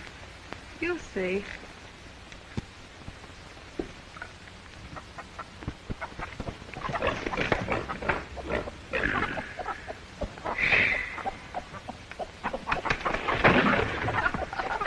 Who done that? Hello, Pa. Oh, it's you, is it? You stay where you are, young lady. I'll learn you some manners. Dot didn't mean no harm, Paul. You nearly broke my back. I'll smack her ears off. Come right ahead. But before you start anything, I want you to meet my husband. He can smack, too. Yeah, that's right, Pop. You better lay off the idea. Husband, eh? Well, mighty little respect you have for the elders, that's all I can say. You're a lazy old hound, that's what. Letting poor Mom drag herself to death and you stretched out in that hammock all day. Dottie! Don't argue with Paul. It aggravates his rheumatism. Yeah, so does work. Help me with this, will you, Ma? Almost 5:30. How's about some dinner? You and your husband's welcome, but we ain't got much to eat in the house. I thought of that. There's some groceries in the back of the car. Groceries? You want to eat with us, carry them in the house. You're forgetting my rheumatism, daughter. I'll give you a hand, Pop. All right. Come on, Mom. Freddie'll do the cooking. He loves it. Ain't natural men folks cooking. Be careful of the step. It's kind of wobbly. Yeah, I remember. It was kind of wobbly when I left home. Well, I aim to fix it someday when I get round to it. Paul's right handy at fixing things. Yeah, when he gets round to it. Oh, come on, Pop. I'm coming running. How's she going, Pop? I never could get used to liking these things. Going on, a good-looking guy like you ought to smoke cigarettes. Speaking of good looks, how about Mom? Holy smokes. Oh. Now look at yourself. Well, this ain't me, is it? Mirrors don't lie. Well, then maybe you better take it away. Don't look right somehow. Darn if Ma don't look almost like a lady. Don't she? Guess you have to take a bath now, Pop. I'm aiming to do that when I get round to it. Now, wait till you see what I brought you. How do you like that? Oh, sure is pretty. Is it a watch? No, honey, it's a compact. See? Powder, puff, and rouge. Sure is pretty. I'll put it away to remember you by. Mom, darling. Well, folks, it won't be long now. Well, I'm gonna starve. How about a little water, Pop? Plenty of the well, help yourself. Turn on the radio in the car and we'll have some music with dinner. Okay, baby. Paul, keep your fingers out of things. I was only sampling. Sit down. Oh, dear. Aren't you ever going to fix that well so it won't squeak? It needs axle grease and we ain't got none. Where'd you meet him? Who? Oh, Freddie. I met him in Glenview where I was working. What does he do for a living? He's a traveling man. Now, Mom, I hope you're satisfied. Maybe I am. Maybe I ain't. Listen to that. Sweet and pretty. I aim to get myself a radio someday when I get round to it. Well, before you get yourself a radio, you better earn enough money to pay that judge the fine he give you for stealing them potatoes. Uh-huh. So you've been stealing again. Dottie, me? Don't you believe it. It's dirty politics. That's all it is. Quite a spell since I had steak meat. Traveling. Them's drummers, ain't they? They sell things. I'll bet you make a lot of money. Oh, sometimes it ain't so bad. Well, if a man had a few dollars, he might fix things up around this place. Maybe get himself a mule and work some ground. Go off on a drunk, you mean? Let me give your old man a couple of bucks, huh? Okay, you want to throw your money away? Yeah, Pop. Thanks, Freddie. Thanks a lot. You're going to make a good son-in-law. Zeke. Well, I aim to pay him back someday when I get round to it. We don't expect you to help us just 'cause you married Dot. You're the man she picked. And all we want you to do is to make her a good husband. It's okay, Mom. Ladies and gentlemen, we interrupt this musical program to bring you another bulletin on the two bandits who have been pillaging through 3 states. The name of the man has been revealed through fingerprints found on one of the cars the couple stole and later abandoned. He is Freddie Martin. He has a record as a small-time thief. The woman traveling with him has been identified as Dorothy Bronson, a beauty operator who joined Martin in Glenby, Indiana. The trail, which was lost in Tennessee, has been picked up again, and the couple have been seen in Arkansas traveling in a high-powered roadster. The license number is Tennessee D87781. I'll repeat, Tennessee D87781. If you see this car, call the police or sheriff. Be careful, because these people are dangerous. We will now resume our musical program. We gotta get out of here. Let's go. Shut up.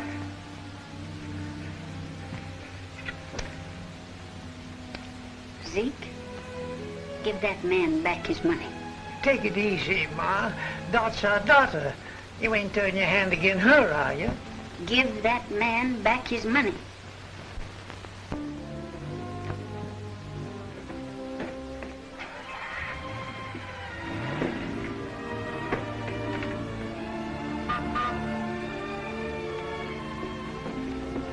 Goodbye, daughter. Don't worry about nothing. Ma'll be all right.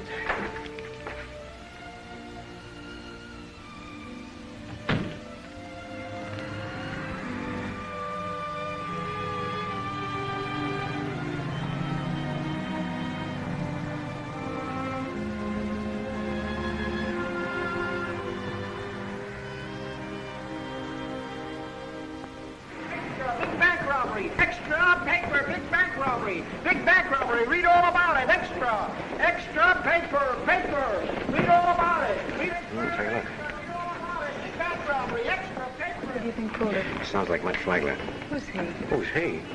Why, the Tops. And I mean the Tops, baby. With a hole like that, I'm inclined to believe you. Yeah. We better get out of here. We gotta find a place to stay, huh?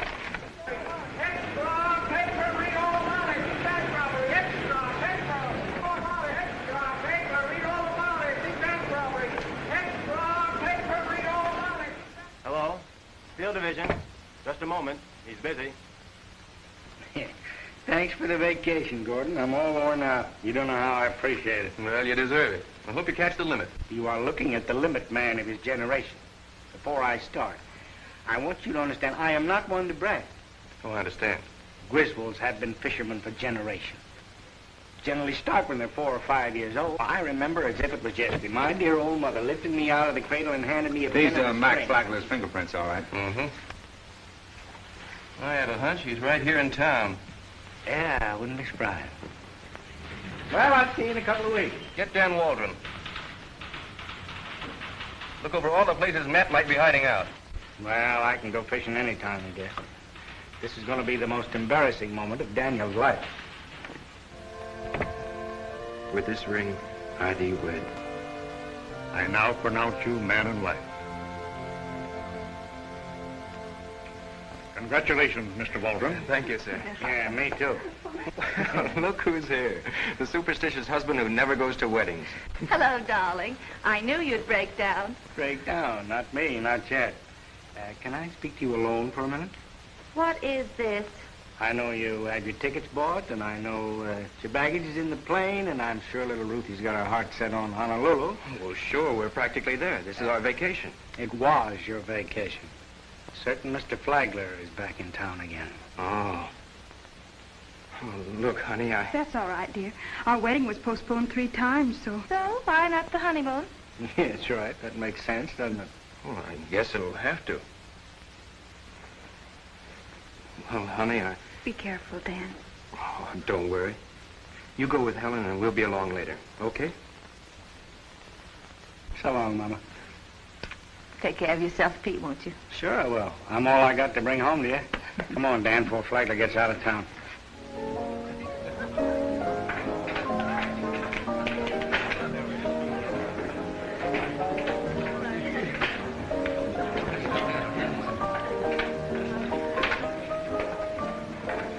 What'll it be, gents? Ginger ale. Sarsaparilla. Straight? Yeah. Straight. Okay. Put that table over there in the booth. Nicky Ellis, huh? I thought he was still doing time for buying hot money. Time doesn't go on forever. There's $75,000 worth of hot money in this town right now.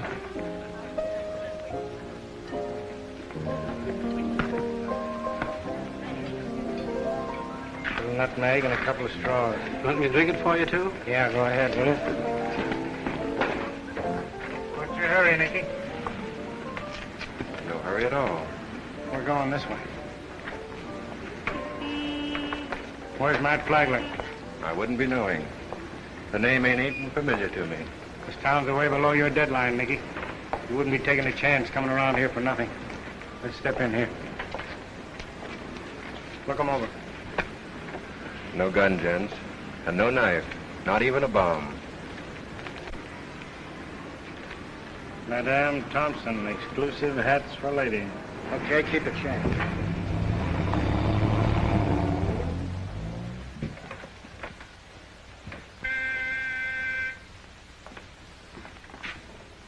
We're expecting Nicky Ellis. Maybe that's him. I know. Oh, so it's you. It cost you $50 for the night.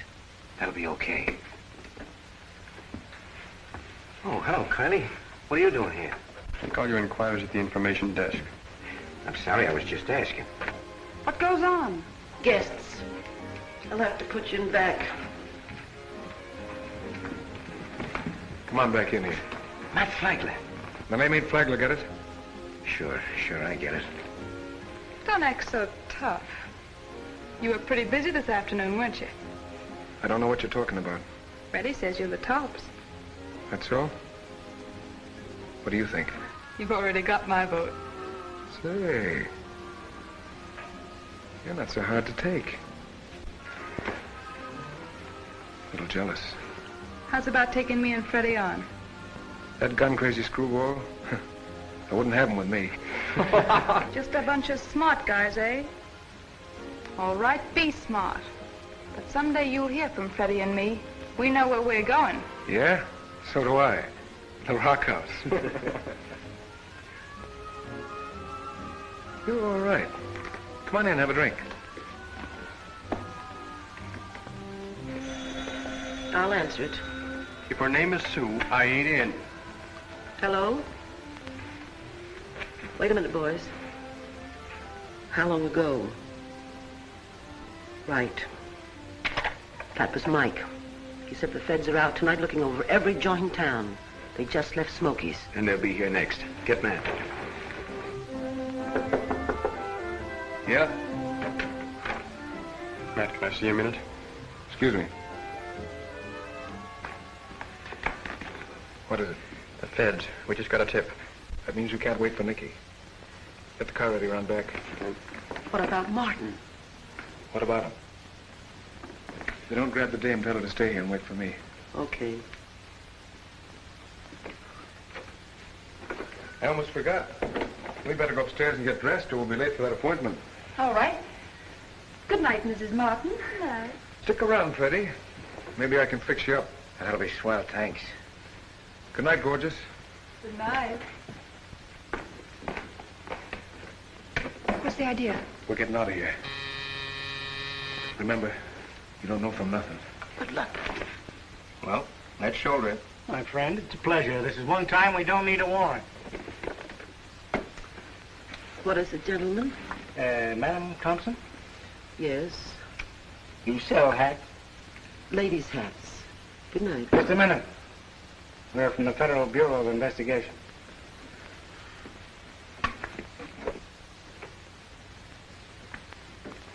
Can I show you gentlemen something snappy and an off-the-face model? I don't know. Might come in handy at that. You troubled with moths, too? Shall we look around? Yeah. You stay here and toss a little rhetoric back and forth with the madame, will you?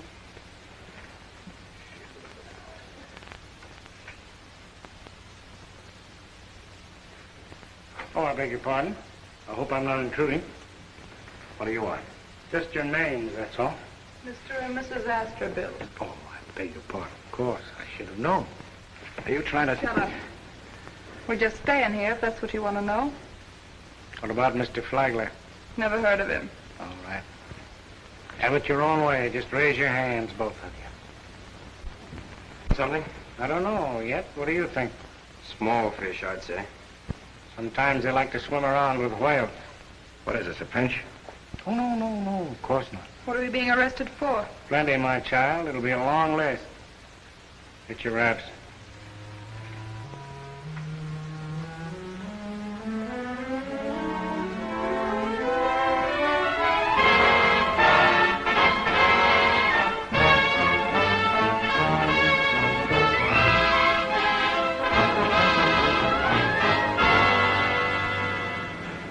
How about a cigarette?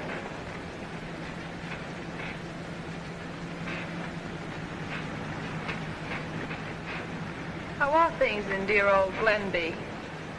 Pretty quiet since you two left town. They might have taken us back in a train instead of making us ride 300 miles in this wreck. Taxes are sky high this year. And the city ain't gonna spend any good money hauling people like you around in a Pullman. I'm going to take a little nap.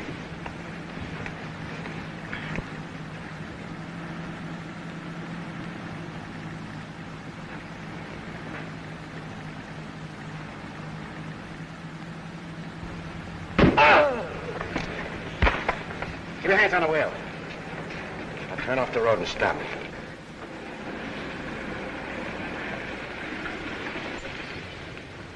Get out with your hands up. And you too.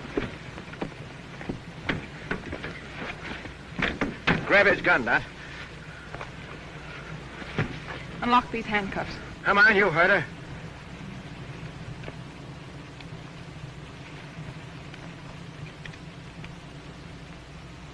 All right, Dot, get in the car. Wait a minute. Get him over that fence.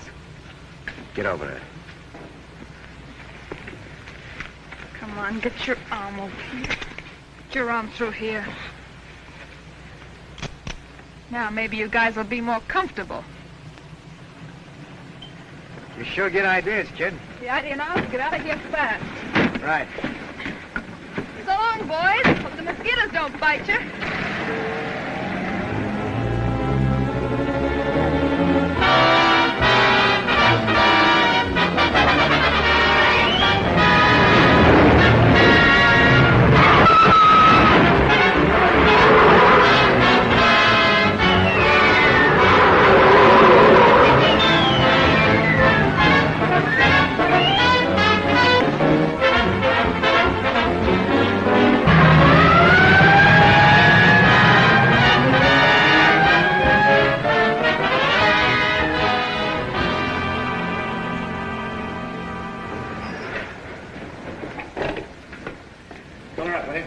Yes, sir. I'm thirsty. Come on, you need something too.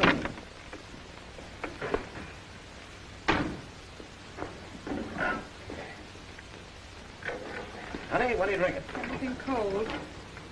Say, have a look. Unknown bandits. Nobody ever got any place being an unknown. The Morning Times, eh? What are you going to do? Get some change in it. Operator, get me the Morning Times. Now, don't pull anything crazy, will you, kid? Unknown, eh?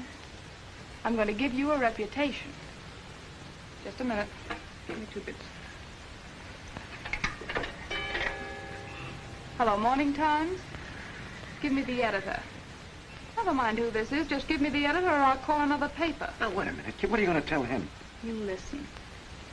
Hello, is this the editor? I just wanted to give you a little tip. You've got a headline in your paper about unknown bandits. Yeah, the ones who've been pulling those truck stick-ups. I can give you the name of the guy who's pulling those jobs. It's Gunner Martin. That's what I said, Gunner Martin. Sure, I know what I'm talking about. I'm his wife. So you think I'm kidding, eh? All right, jot down this number. Elmstead 4576. That's right. Call back in about 2 minutes and ask the guy who answers what happened. You know, you're absolutely crazy, don't you? Am I? Get out there and do your stuff. Well, how is she? All set? The water and oil's okay. Shall I check your tires? No, that won't be necessary.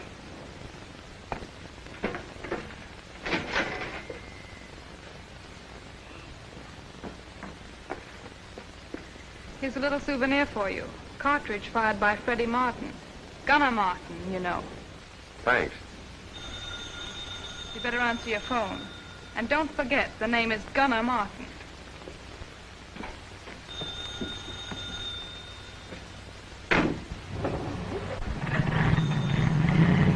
Hello. Yes, this is Elmstead 4576. I was just held up. A man and a woman. Gunner Martin. Yeah, that's it, Gunner Martin.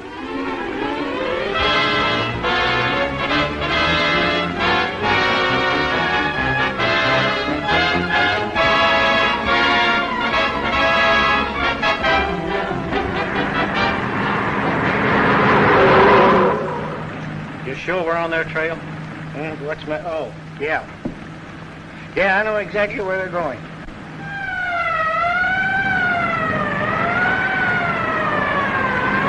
We'll make it a pinch. Okay.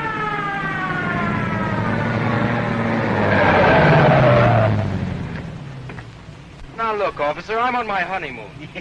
Remember me, Big Chief Bad News? Hello there. Where'd you say we were going?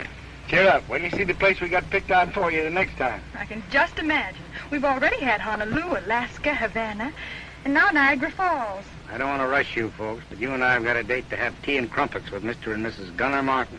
The ones who've been pulling all these bank robberies? Oh, they're not so tough. Don't worry, honey. I'll look after them. Follow me in, Daniel.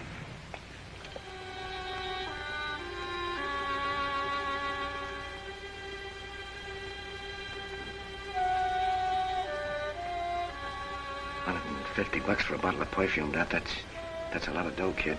Is it? It's what I want. This is what I've been living for. Yeah, it's what you've been living for, I know, but I ain't talking about right now. I'm talking about tomorrow, next year. What's happened to all the dough we cleaned up, huh? Look, 12 grand for a fur coat. We ain't even got $1,000 left, and we're too hot to go out on a job. Stop worrying. We'll cool off. We'll be in the money again. Yeah, but we gotta put something away. We gotta start saving, I tell you, then we can quit. Stop talking like that, Freddie. Stop it. What is this between you and me, Doc? Is it something that's gonna last for maybe a little while until you get tired? You're getting around to that again. Maybe I'm trying to convince myself that you love me. I love you, Freddie. And that's on the level. Yeah, I guess you mean it. But you ain't telling the real truth. You love me as much as you can love anybody, but it ain't enough. What I ought to do is leave you. Cut loose. And don't tell me to go ahead and do it. I've heard all that before, and you know why I can't.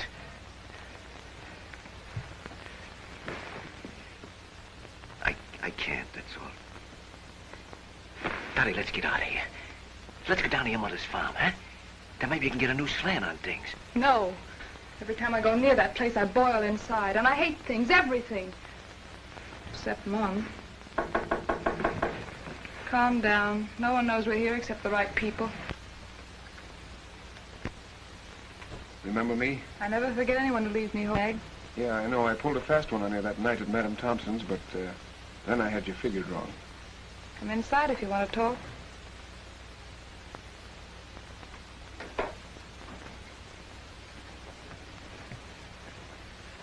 What are you doing here? I came here to hand you a laugh. It's because of this gun-crazy dimwit and you that I can't do any business anymore. Say, how's about taking me and the boys in with you? Yeah, I know, it's funny. It's a riot. What do we want with you anyway? You're all washed up. Maybe. But I've got an idea that's big. Something I've been working on for a long time. I can't handle it alone. Yeah, what about that swell mob of yours? They can't do any thinking. I need somebody that can think with me. That's why I looked you up. $100,000. Would that interest you? It might. Might cut for half. Half? Say, listen, me and the boys... Good night, Mr. Flagler. Awfully nice to have seen you again. I'm offering you 75... I'm handling the business here. Yeah, that's right, boss. Okay, we split 50-50. But it's only because me and the boys are in a tough spot. What's the job? We hear of a man named Bert Nast? No. What's his racket? Yes, Mr. Jensen. Kidnapping? Just a moment, sir. I'll connect you with the director. Hello, Mr. Hoover? Yes, sir. I want to report a kidnapping.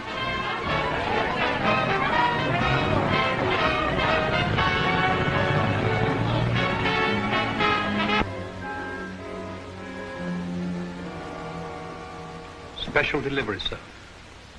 You better read it, Jensen. Handle the letter carefully, will you please? There might be fingerprints. Well, what about my brother? What did they say? Bert's all right. The kidnappers demand that all police be withdrawn from the case for 48 hours. If we do this, they promise to open negotiations toward the safe return of Mr. Nast. If we don't, they say we'll never hear from them again. I suppose you're willing to pay whatever ransom they demand? We want Mr. Nast back. Will you let us help the bank count the money? I don't know what to do. Anything. But please stay out of it for 48 hours. All right. As far as the Federal Bureau of Investigation is concerned, we're out. And we'll quit too, Jensen. We understand how it is. Have all your men withdrawn by noon. Yes, sir.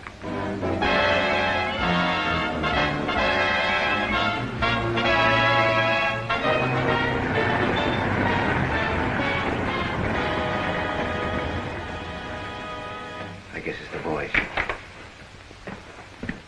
It's us. Well? The money's as cold as ice. I passed it everywhere. Filling stations, restaurants, drugstores, and just for a laugh in a bank. Well, then let's split it and get out of here. Not until things cool down. A week, maybe 2. Then they kept their word, huh? They didn't turn the serial numbers over to the G-men. The what? The G-men. What do you mean, G-men? The government men. That's what I call them. The G-men. That's a swell name for those guys. That'll make you famous, kid. Yeah, I know. But right now I ain't interested in fame. What I want to do is take that out and show her a good time. So let's send this guy Nast home like we promised, huh? I've been thinking that over. Why should we take chances? He doesn't know where he's been. And he don't know us. Just the same, if he never showed up, if they never heard from him again... Now, wait a minute. I won't go for that. I won't let you do it, you understand? Not you. We've been using Dot's brains up to now. She ain't gonna do this.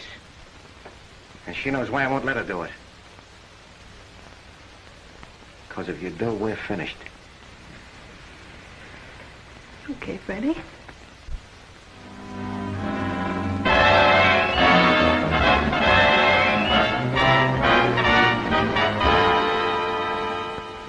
Thanks.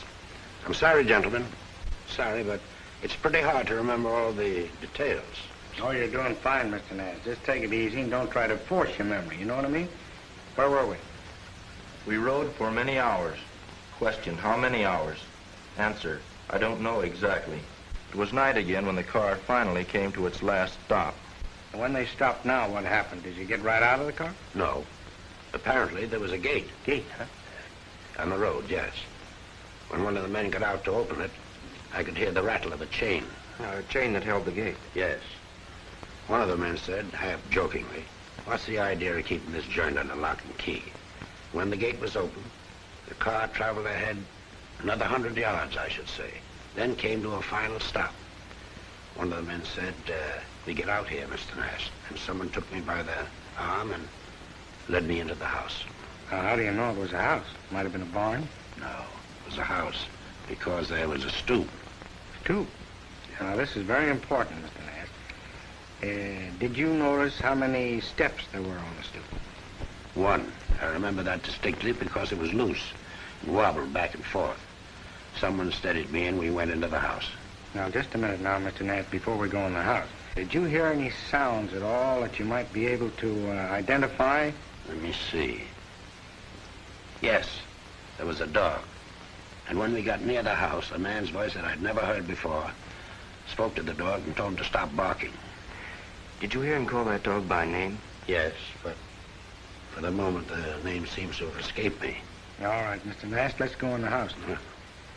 I can't tell you very much about the inside of the house. I was blindfolded, except when they let me shave just once.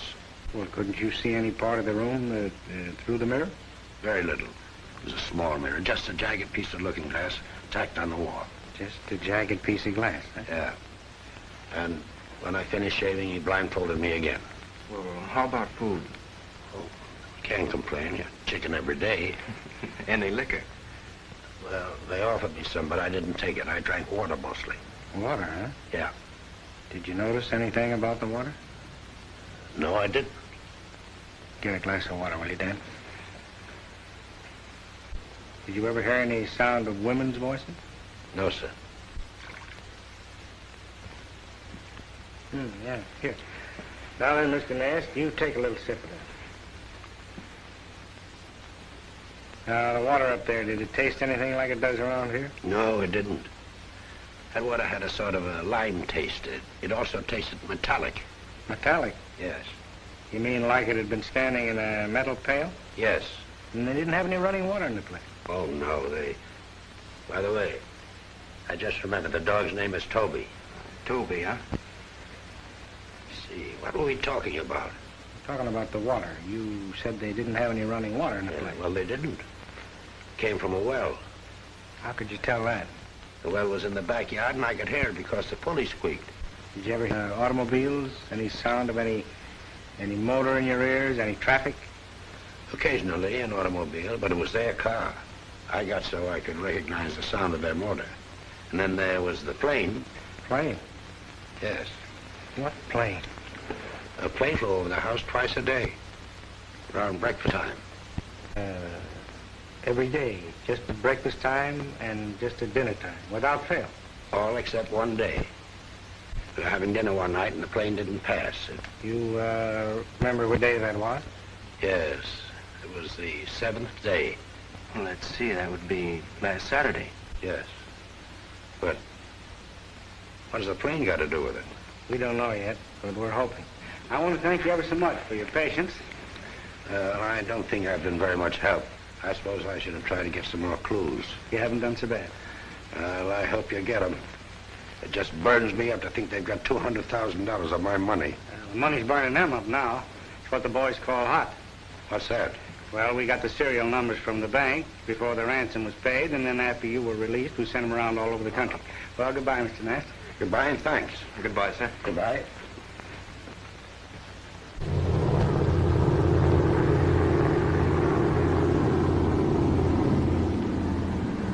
It's now 5:20, gentlemen. We should be over the same spot we passed this morning, about 8:30. Right, we are. How about your weather reports? This flight was grounded last Saturday afternoon at Little Rock because of storms. That's right. I was on that run. So if you hadn't been grounded, you'd have been right over this spot about 5:20, huh? Yes, sir. Then everything checks. That's right. We're about 1,000 feet up, and I can only see about 9 farms. But probably only one of them has a dog named Toby.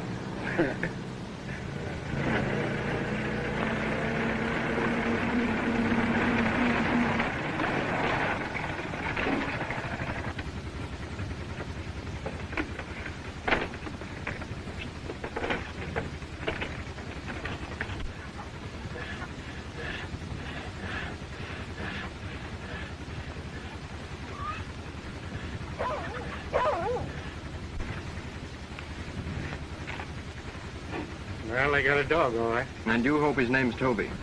Yeah, for the 9th time. I hope his name's not Beulah or something. We follow the same routine. One shot if I need you. Good luck.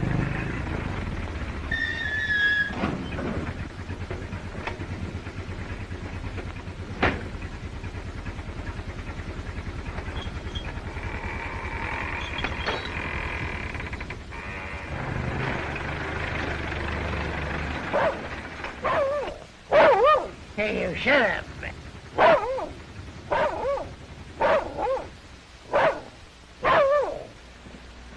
Who is it? A peddler.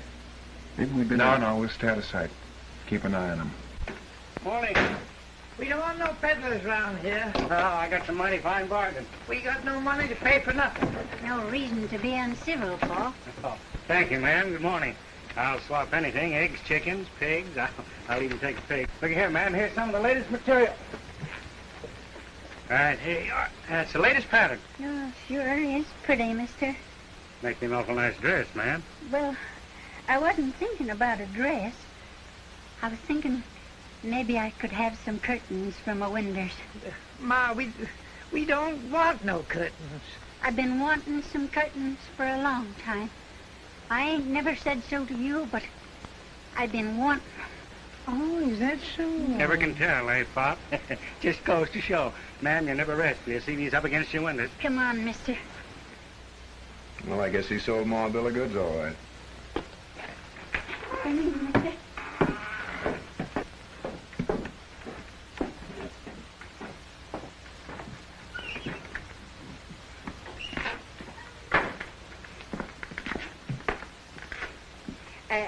I got about $3.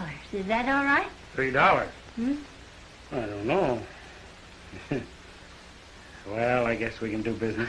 Then I'll get the money. I got it hid. Yeah. You'll be measuring the windows. Oh, ma'am. I wonder if I could have a drink of water. Well, sure you can, mister. I'll get you some fresh.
Hello, Toby. Come here, Toby. Come on. Come on, Toby. Here's your water, mister. Hey, Mm. nice looking dog you got. Yeah, it's all right. Been with us a long time. Swell water. Mm. Tastes like it had lime in it. Well, I reckon it has, mister. You'll find limestone country for 100 miles around here. So, Mm. what do you call a dog? Oh, don't matter. As long as you call it for meals. I guess we better get at the windows, huh? Well,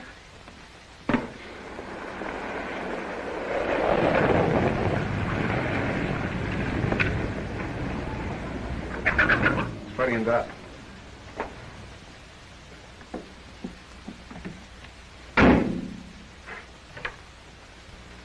Any news? No.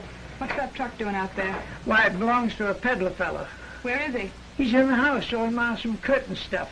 I thought I told you not to let anyone in the house. I didn't let him in. Ma did. He's only a peddler. How do you know? How do any of you know? Let's look him over. well, can I get you something to measure by? No, thanks. I got to take my...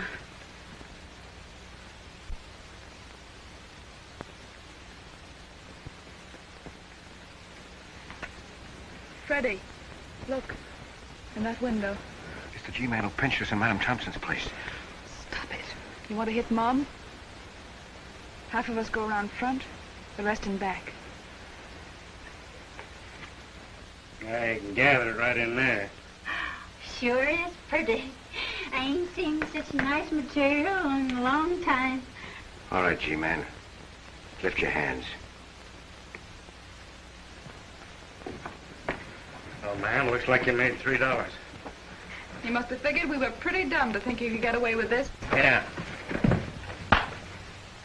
Keep him up. Now, see here, Freddie Martin. Get Mom out of here. Well, I ain't going. I think you better go, man. Everybody get packed. Me and Dot will take care of Mr. Griswold. Now, I've got a hunch something's wrong. Well, he'd have fired a shot if there was. If we win now, we're liable to upset his plans. Give me a hand here.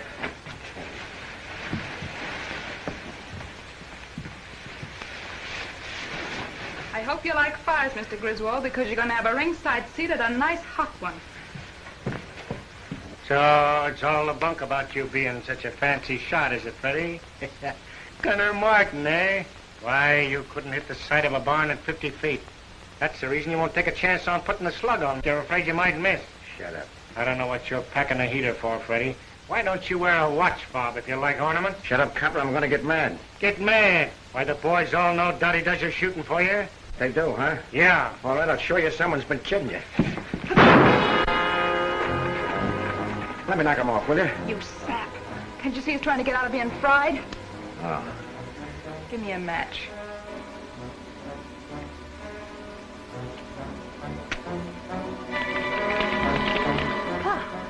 The house is on fire. I wouldn't worry. Come on, let's get out of here. Wait a minute. I want to see that fire get a little closer. How is it, Mr. Griswold? Warm? What do you think? Come on, Doc, let's go. Hey, look out.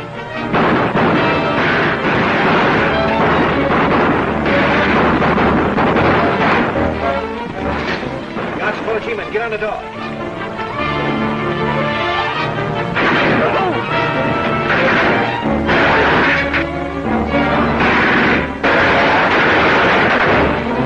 Gentlemen, walk this way and keep your hands up like this.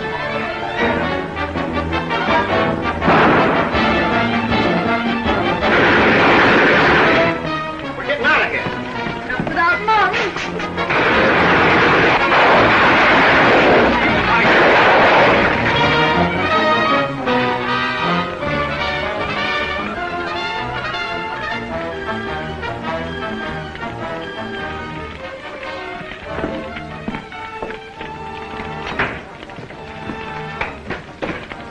Waiting for someone? No, I'm flying a kite in the telephone booth. Oh, somebody's been kidding me. What about? With all the fun these traveling salesmen have. Oh, I'll never let this break. Come on, let's get out of here.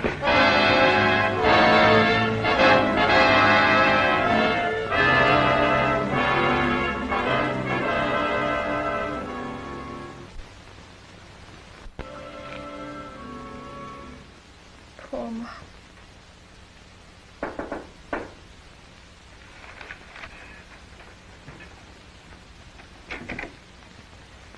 Hello, kid. Well, what did the lawyer say? He said it costs plenty of dough to fight that indictment and spring your mother on bail. We got plenty of dough. I know, but he won't touch it. It's too hot. She wouldn't be there now if you hadn't turned yellow. You made me run out on her. I couldn't do nothing else. Poor Mom didn't do anything wrong. She never did anything wrong in her whole life. Oh, now, wait a minute, kid. What's the use of going into that again? I tell you what, let's go away, huh? And leave Mom on that rock pile? Not me. I'm going to get her out. Can't be done. Maybe it can. And maybe I know how to swing it. You can't crack that jail if that's what you're thinking. This time it's the old man with the whiskers we're fooling with. I've got an idea. I think he'll do business with me. And if you turn my mother loose, I guarantee to hand over Gunner Martin. I mean business. I'll phone you tonight at 9 o'clock for your answer. I'll say Detroit. So you know it's me, signed Dot Brunson. P.S. My thumbprint. Maybe the letter's a phony. No, I had the thumbprint checked. It's hers, all right. You got to hand it to her, thinking she can make a deal with the government. If she keeps her word, she'll be phoning in about an hour. Best break we've had so far. Substation C.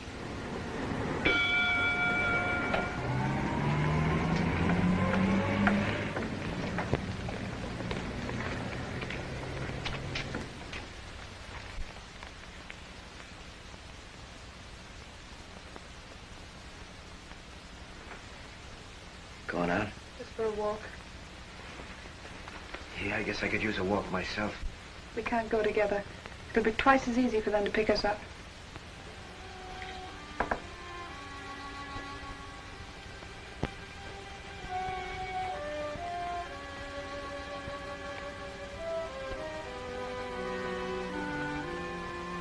$200,000 in a bag under this bed, and you gotta do things like that. We haven't even got the price of a square meal. If we only had $20 even.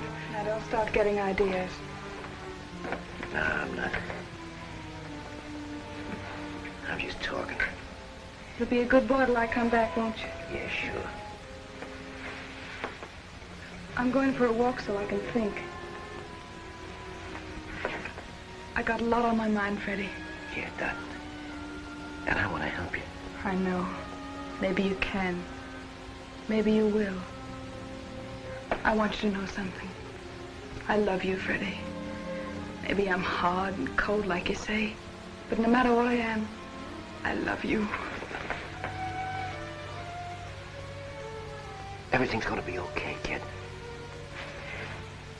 Just as soon as the heat cools off, we'll get out of here with this dough. And then you know what we'll do? We'll grab a freighter and we'll go someplace where they don't have any serial numbers. And then maybe someday we can have a home like other people, huh? Yes, Freddie. We'll have a home. Goodbye, darling. Goodbye, kid.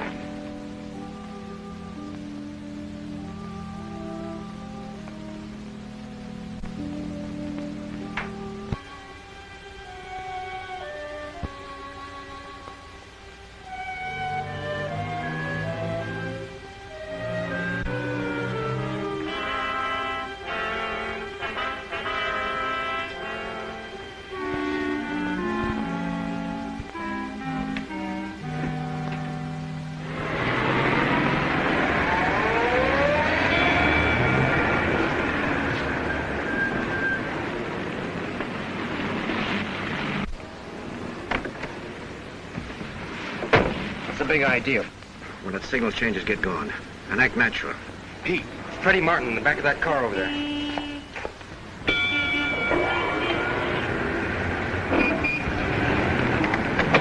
Get the signal again, kid? Just hold tight.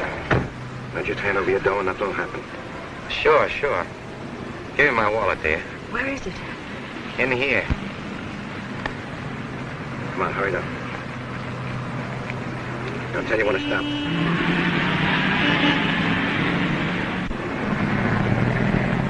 Drop that gun, Martin. Get him up.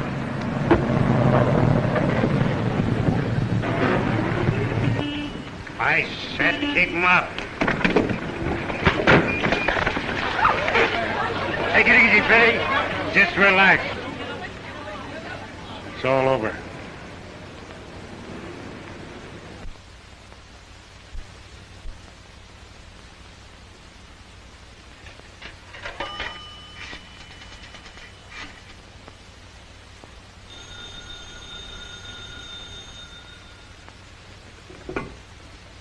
Hello?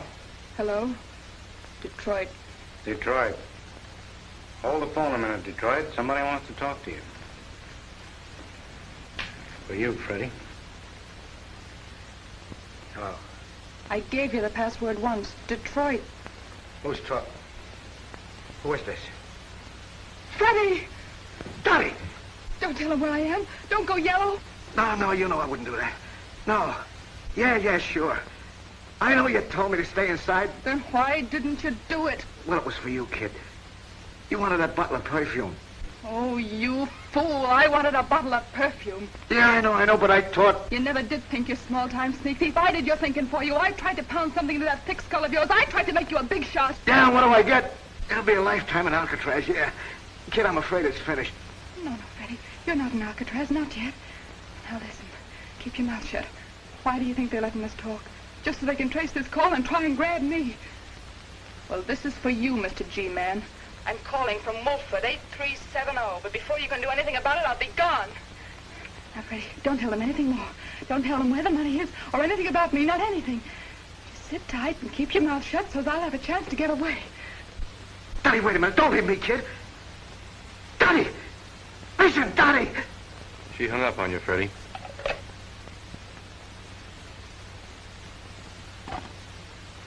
What's she calling here for? What's that Detroit mean? What's it all about anyway? Take it easy, Freddie. Tell us where to find her. What do you mean, tell you where to find her? She's my wife. She's everything I got. Yeah, I'll take it on the chin for her any time. What kind of a rat do you think I am?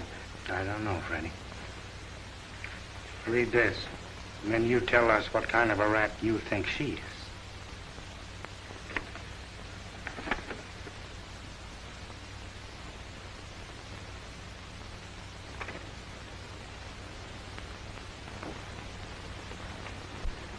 Only a little while ago, she said, Freddie, I love you.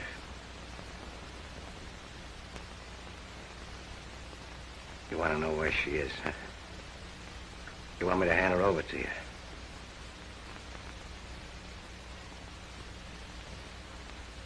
Okay.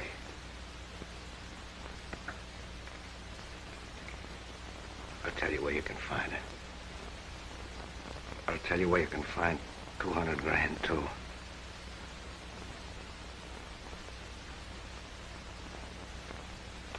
I'll tell you anything you want to know.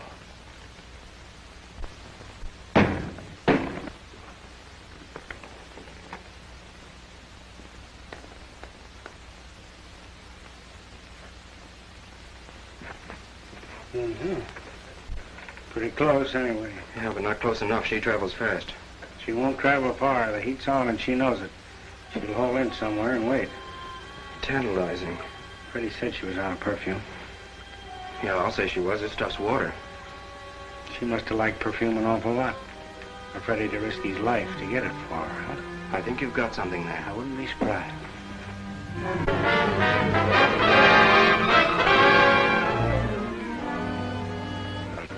Ella Carlson. Sylvia Yevlin.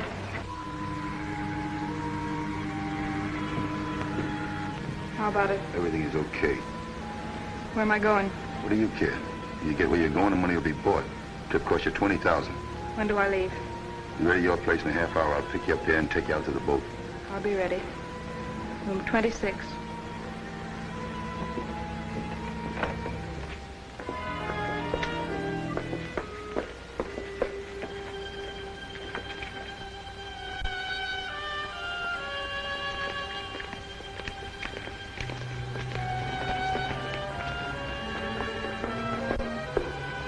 Good evening. Want a bottle of tantalizing?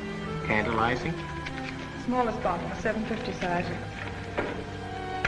That's expensive stuff. Thank you.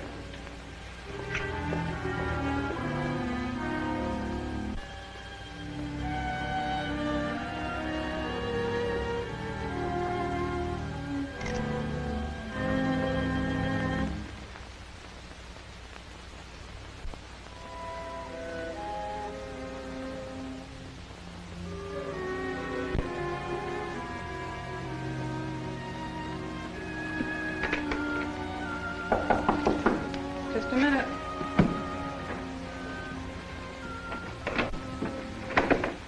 Hello, Doc. That's her. She's the one bought the perfume. Sure, we know. Thanks for the tip. So you think you're gonna take me just because you got a gun in your hand?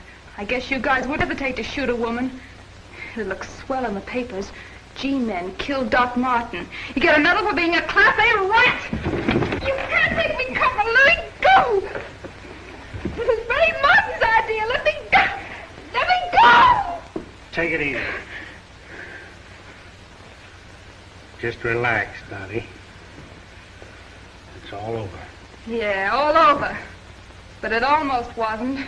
Another 2 minutes and you'd have been holding the bag again. That's what we want to do, Dottie. Hold the bag. This bag. Well, it's too bad, no, Dot. What you got? Maybe you think you thought that up. Somebody else told me the same thing once. You ready? My purse, please.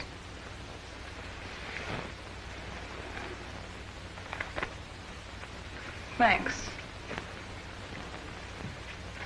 Wait a minute. copper. Here's a little souvenir for you. Cartridge fired by Freddie Martin. Gunner Martin, you know.